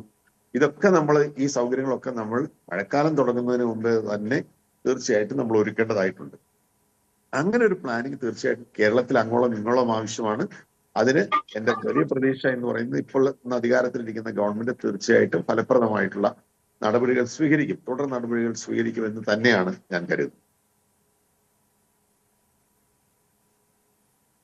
യെസ്, ശ്രീ അപ്പു ജോൺ ജോസഫ്, നമുക്കിവിടെ ഈ കാലാവസ്ഥ വകുപ്പ് കൃത്യമായ മുന്നറിയിപ്പുകൾ നൽകാറുണ്ട്. അത് ഒരു ഫലപ്രദമായി തന്നെ ഇത് നടപ്പാകുന്നുണ്ടോ? ഈ മുന്നറിയിപ്പുകൾ എത്രത്തോളം കൃത്യതയുള്ളതാണെന്ന് സംബന്ധിച്ച് പല ആശങ്കകളും വരുന്നുണ്ട്. നമുക്കറിയാം ഒരു AI കാലഘട്ടമാണ്. അതുകൊണ്ട് തന്നെ അത്തരം സാങ്കേതിക വിദ്യകളൊക്കെ നമ്മൾ ഇതുമായി ബന്ധപ്പെട്ട്, അല്ലെങ്കിൽ ഈ കാലാവസ്ഥ തിരിച്ചറിയാൻ വേണ്ടി, നിരീക്ഷണത്തിനൊക്കെ വേണ്ടി ഈ പുതിയ സാങ്കേതിക വിദ്യയൊക്കെ ഉപയോഗിക്കേണ്ട സമയമായിട്ടില്ലേ? തീർച്ചയായിട്ടും. കാലാവസ്ഥ പ്രൊഡിക്ഷൻ എന്ന് പറയുന്നത് ഇപ്പം നമുക്ക് ഇപ്പം ഈ 3 മണിക്കൂർ ഇടവിട്ടുള്ള കാലാവസ്ഥ ഇപ്പം നമ്മുടെ അതിന്റെ ഒരു പ്രവചനം നമ്മുടെ ഇന്ന് കളക്ടറുമായിട്ട് സംസാരിച്ചപ്പോൾ അദ്ദേഹം പറയുകയുണ്ടായി. നമുക്കത് ലഭ്യമാണ്. അതിന്റെ വെളിച്ചത്തിലാണ് നമ്മൾ ഈ yellow alert, orange alert, red alert എന്നൊക്കെ പറയുന്ന ഒരു അലേർട്ടുകൾ നമ്മൾ കൊടുക്കുന്നത്. അപ്പം ഈ നിലവിലുള്ള സാഹചര്യം വെച്ചിട്ട് നമുക്കറിയാം, ഒരു ഉരുൾപൊട്ടാൻ സാധ്യതയുള്ള ഒരു സ്ഥലം, അവിടെ ആ ഉരുൾപൊട്ടൽ മുൻപിലായിട്ട് അതിന്റെ ചില ലക്ഷണങ്ങളുണ്ട്. ഒന്ന്, ഈ ഗ്രൗണ്ടിൽ നിന്ന് വെള്ളം ഇങ്ങനെ ഉറവ് പോലെ വരാൻ തുടങ്ങും. ചില സ്ഥലത്ത് ചൂടുള്ള വെള്ളം വരുമെന്നാണ് പറയുന്നത്. അത് പല ഇതിനുള്ള ലക്ഷണങ്ങളുണ്ട്. അപ്പൊ നമ്മൾ ഈ സീസ്മോഗ്രാഫ്, നമ്മുടെ ഭൂകമ്പം മാപനികൾ നമ്മൾ എല്ലായിടത്തും സ്ഥാപിച്ചു. ഈ ഭൂകമ്പ മാപനികൾ നമ്മുടെ സ്ഥാപിച്ചതെല്ലാം ഇതെല്ലാം അങ്ങോട്ടും ഇങ്ങോട്ടും ഇന്റർ കണക്റ്റഡ് ആണ്, കോർഡിനേറ്റഡ് ആണ്. അതുപോലെ തന്നെ നമുക്ക് ലാൻഡ് സ്ലൈഡ് പ്രോൺ ഏരിയകള്, ഫ്ലഡിങ് പ്രോൺ ഏരിയകള്, അവിടെയെല്ലാം ഇതുപോലെയുള്ള ഇദ്ദേഹം പറഞ്ഞ ടെക്നോളജി യൂസ് ചെയ്ത് സെൻസറുകൾ ആവശ്യമുള്ളിടത്ത് സെൻസറുകൾ വെച്ചിട്ട് ഇതിന്റെ എല്ലാം ഒരു സെൻട്രൽ നെർവസ് സിസ്റ്റം, നമുക്കൊരു സെൻട്രലി ഒരു കൺട്രോൾ സിസ്റ്റം ഇതിന് വേണം. നമുക്ക് ഇവിടെ ഇപ്പൊ ഇടുക്കിയിൽ ഇപ്പൊ ഇന്ന് നമുക്ക് കുടയത്തൂര് അടൂർ മലയില് ഉരുൾപൊട്ടി എന്ന് പറയുമ്പോൾ ഇങ്ങനെ പ്രോൺ ആയിട്ടുള്ള ഏരിയകൾ നമ്മൾ ഐഡന്റിഫൈ ചെയ്ത് അവിടെയെല്ലാം സെൻസറുകളും അല്ലെങ്കിൽ ഇങ്ങനെയുള്ള ടെക്നോളജി ഉപയോഗിച്ച് ഒരു ഏർലി വാർണിംഗ് സിസ്റ്റം, അത് നമ്മുടെ നാട്ടില് അത്യന്താപേക്ഷയോടെ നമ്മൾ ആളുകളെ അതൊരു ഡിക്റ്റേറ്റ് ചെയ്യാൻ സാധിക്കുകയാണെങ്കിൽ തീർച്ചയായിട്ടും കുറെ കലാമിറ്റീസും കുറെ ഇതുപോലെയുള്ള മരണങ്ങളും ഒക്കെ നമുക്ക് മുൻകൂട്ടി ഇത് കണ്ട് നമുക്ക് ഒഴിവാക്കുവാൻ ഉള്ള ഒരു സാധ്യതയുണ്ട്. അതുപോലെ തന്നെ ഇന്ന് ഇവിടെ നടന്ന ഒരു സംഭവം എന്ന് പറയുന്നത് നമ്മുടെ മലങ്കര ഡാം, ഒരുപക്ഷെ നിങ്ങൾ കേട്ടിട്ടുണ്ടാവും. നമ്മുടെ മൂലമറ്റം പവർ ഹൗസിൽ നിന്ന് വരുന്ന വെള്ളം ഈ മലങ്കര ഡാമിൽ സ്റ്റോർ ചെയ്താണ് നമ്മുടെ മൂവാറ്റുപുഴ വാലി ഇറിഗേഷൻ പ്രോജക്ടിന്റെ ഭാഗമായി പല സ്ഥലങ്ങളിലേക്ക് അത് ഇവിടെ കനാലുകൾ വഴി വിടുന്നുണ്ട്. അതിന്റെ ഡൗൺ സ്ട്രീമാണ് തൊടുപുഴയാറ്. ഇത് മൂവാറ്റുപുഴയിൽ യോജിക്കുന്നു. അപ്പൊ ഇന്ന് മലങ്കര ഡാമിന്റെ ലെവല്, അതിന്റെ ഏറ്റവും മാക്സിമം ലെവലിന്റെ തൊട്ട് താഴെ വരും. അപ്പൊ ഇന്ന് രാവിലെ തൊടുപുഴയിലൊക്കെ ടൗണിൽ വെള്ളം കയറിയ കൊണ്ട് അവർ ഡാമിന്റെ ഷട്ടറുകൾ ഭാഗികമായി അടച്ചു. ഒരു ഷട്ടർ കേവലം 50 സെന്റിമീറ്റർ ആണ് പൊക്കി വെച്ചിരുന്നത്. പക്ഷേ അപ്പം പകൽ അവര് ഈ വെള്ളം കണ്ടമാനം പവർ ഹൗസിൽ നിന്ന് വരാതിരിക്കുവാൻ വേണ്ടി ഇന്ന് കറണ്ട് പ്രൊഡക്ഷൻ നിർത്തിവെച്ചു മൂലമറ്റത്ത്. പക്ഷെ വൈകുന്നേരം ആകുമ്പോൾ അത് റീസ്റ്റാർട്ട് ആകുമ്പോൾ കൂടുതൽ വെള്ളം ഡാമിലേക്ക് വരും. അപ്പൊ ഷട്ടറുകൾ പൊക്കേണ്ടതായിട്ട് വരും. അത് കഴിഞ്ഞ് വൈകുന്നേരം 4 ഷട്ടറുകൾ 50 സെന്റിമീറ്റർ വെച്ച് പൊക്കി വെള്ളം കുറേശ്ശെ ഡാമിൽ നിന്നും അവർ റിലീസ് ചെയ്യാൻ അവര് പദ്ധതി ഇട്ടു. അപ്പൊ ഞാൻ അവരോട് ചോദിച്ചു, കനാലുകളും ഇപ്പോൾ അടച്ചു വെച്ചിരിക്കുകയാണ്. ഈ മലക്കര ഡാമിൽ നിന്ന് പുറത്തേക്ക് ധാരാളം കനാലുകൾ വിവിധ ഭാഗങ്ങളിലേക്ക് പോകുന്നുണ്ട്. അപ്പൊ ഞാൻ ചോദിച്ചു, എന്തുകൊണ്ട് നിങ്ങൾക്ക് കനാലുകളിൽ കൂടെ കുറച്ച് വെള്ളം ഒഴുക്കി കളയാൻ സാധിക്കുന്നില്ല? അപ്പോൾ അവിടെ വന്ന പ്രശ്നം എന്ന് പറയുന്നത്, ഈ കനാലുകള് മെയിൻറ്റെയിൻ ചെയ്യേണ്ട സമയത്ത് പ്രോപ്പറായിട്ട് മെയിൻറ്റെയിൻ ചെയ്യാത്തത് കൊണ്ട് ഇവർക്ക് ഉറപ്പില്ല ഈ കനാലുകളിൽ കൂടി നമ്മൾ വെള്ളം ഒഴുക്കി വിട്ടാല് ആ കനാലിന്റെ സ്ട്രെങ്തിന് എവിടെയെങ്കിലും കോട്ടമുണ്ടെങ്കിൽ അത് ബ്രീച്ച് ചെയ്ത് അത് മറ്റാളുകളുടെ പുരയിടങ്ങളിലെ വീടുകളിലേക്ക് പോകുമെന്നുള്ള കാര്യത്തിൽ ഉറപ്പില്ല. അപ്പൊ ആ കനാലുകൾ നമ്മൾ മെയിൻറ്റെയിൻ ചെയ്ത് ഇട്ടിരുന്നെങ്കിൽ ഇങ്ങനെ ഒരു ഫ്ലഡിംഗ് സിറ്റുവേഷൻ വരുമ്പോൾ അറ്റ്ലീസ്റ്റ് ഇതുപോലത്തെ ഇറിഗേഷൻ ഡാമുകളിൽ നിന്നെങ്കിലും നമുക്ക് വെള്ളം നമുക്ക് ഡൈവേർട്ട് ചെയ്ത് വിടാൻ പറ്റും. അപ്പൊ ഇങ്ങനെയുള്ള നമ്മൾ ബേസിക് ആയിട്ട് ചെയ്യേണ്ട കുറെ കാര്യങ്ങൾ അതാണ് താങ്കൾ സൂചിപ്പിച്ചതുപോലെ ഇത്തരം ചില വീഴ്ചകളടക്കം ആണ് പലപ്പോഴും വലിയ ദുരന്തങ്ങളിലേക്ക് പോകാനുള്ള കാരണം കൂടിയാകുന്നത്. എന്തായാലും ചർച്ചയിൽ പങ്കെടുത്ത Shri Appu John Joseph, Francis George MP, Anto Antony MP, Shri Roy K Paulose, doctor Subhash Chandrabose എന്നിവർക്ക് പ്രത്യേകം നന്ദി. എന്തായാലും വളരെ വിലപ്പെട്ട ചില നിർദ്ദേശങ്ങളാണ് ജനപ്രതിനിധികളും ഡോക്ടർ സുഭാഷ് ചന്ദ്രബോസും അടക്കം ഈ ചർച്ചയിൽ പങ്കുവച്ചത്. ജനങ്ങൾക്ക് കൃത്യമായും സർക്കാർ സംവിധാനങ്ങൾ നിർദ്ദേശങ്ങൾ നൽകുന്നുണ്ട്. ആ നിർദ്ദേശങ്ങൾ പാലിക്കാൻ നമ്മൾ തയ്യാറാകണം. അതോടൊപ്പം തന്നെ സർക്കാരും ഈ മുന്നറിയിപ്പുകൾ നൽകുന്നുണ്ട്. പക്ഷേ ഇതുമായി ബന്ധപ്പെട്ട് ഇത്തരം ദുരന്തങ്ങൾ ഉണ്ടാകുമ്പോൾ അതിനെ നേരിടാൻ വേണ്ടിയുള്ള മുന്നൊരുക്കങ്ങൾ ഫലപ്രദമായി തന്നെ മുന്നൊരുക്കങ്ങൾ നടത്താനും നമ്മുടെ സർക്കാർ സംവിധാനങ്ങൾക്ക് കഴിയണം. അതിൻ്റെ പേര് പൂർണ്ണമാകുന്നുണ്ട്.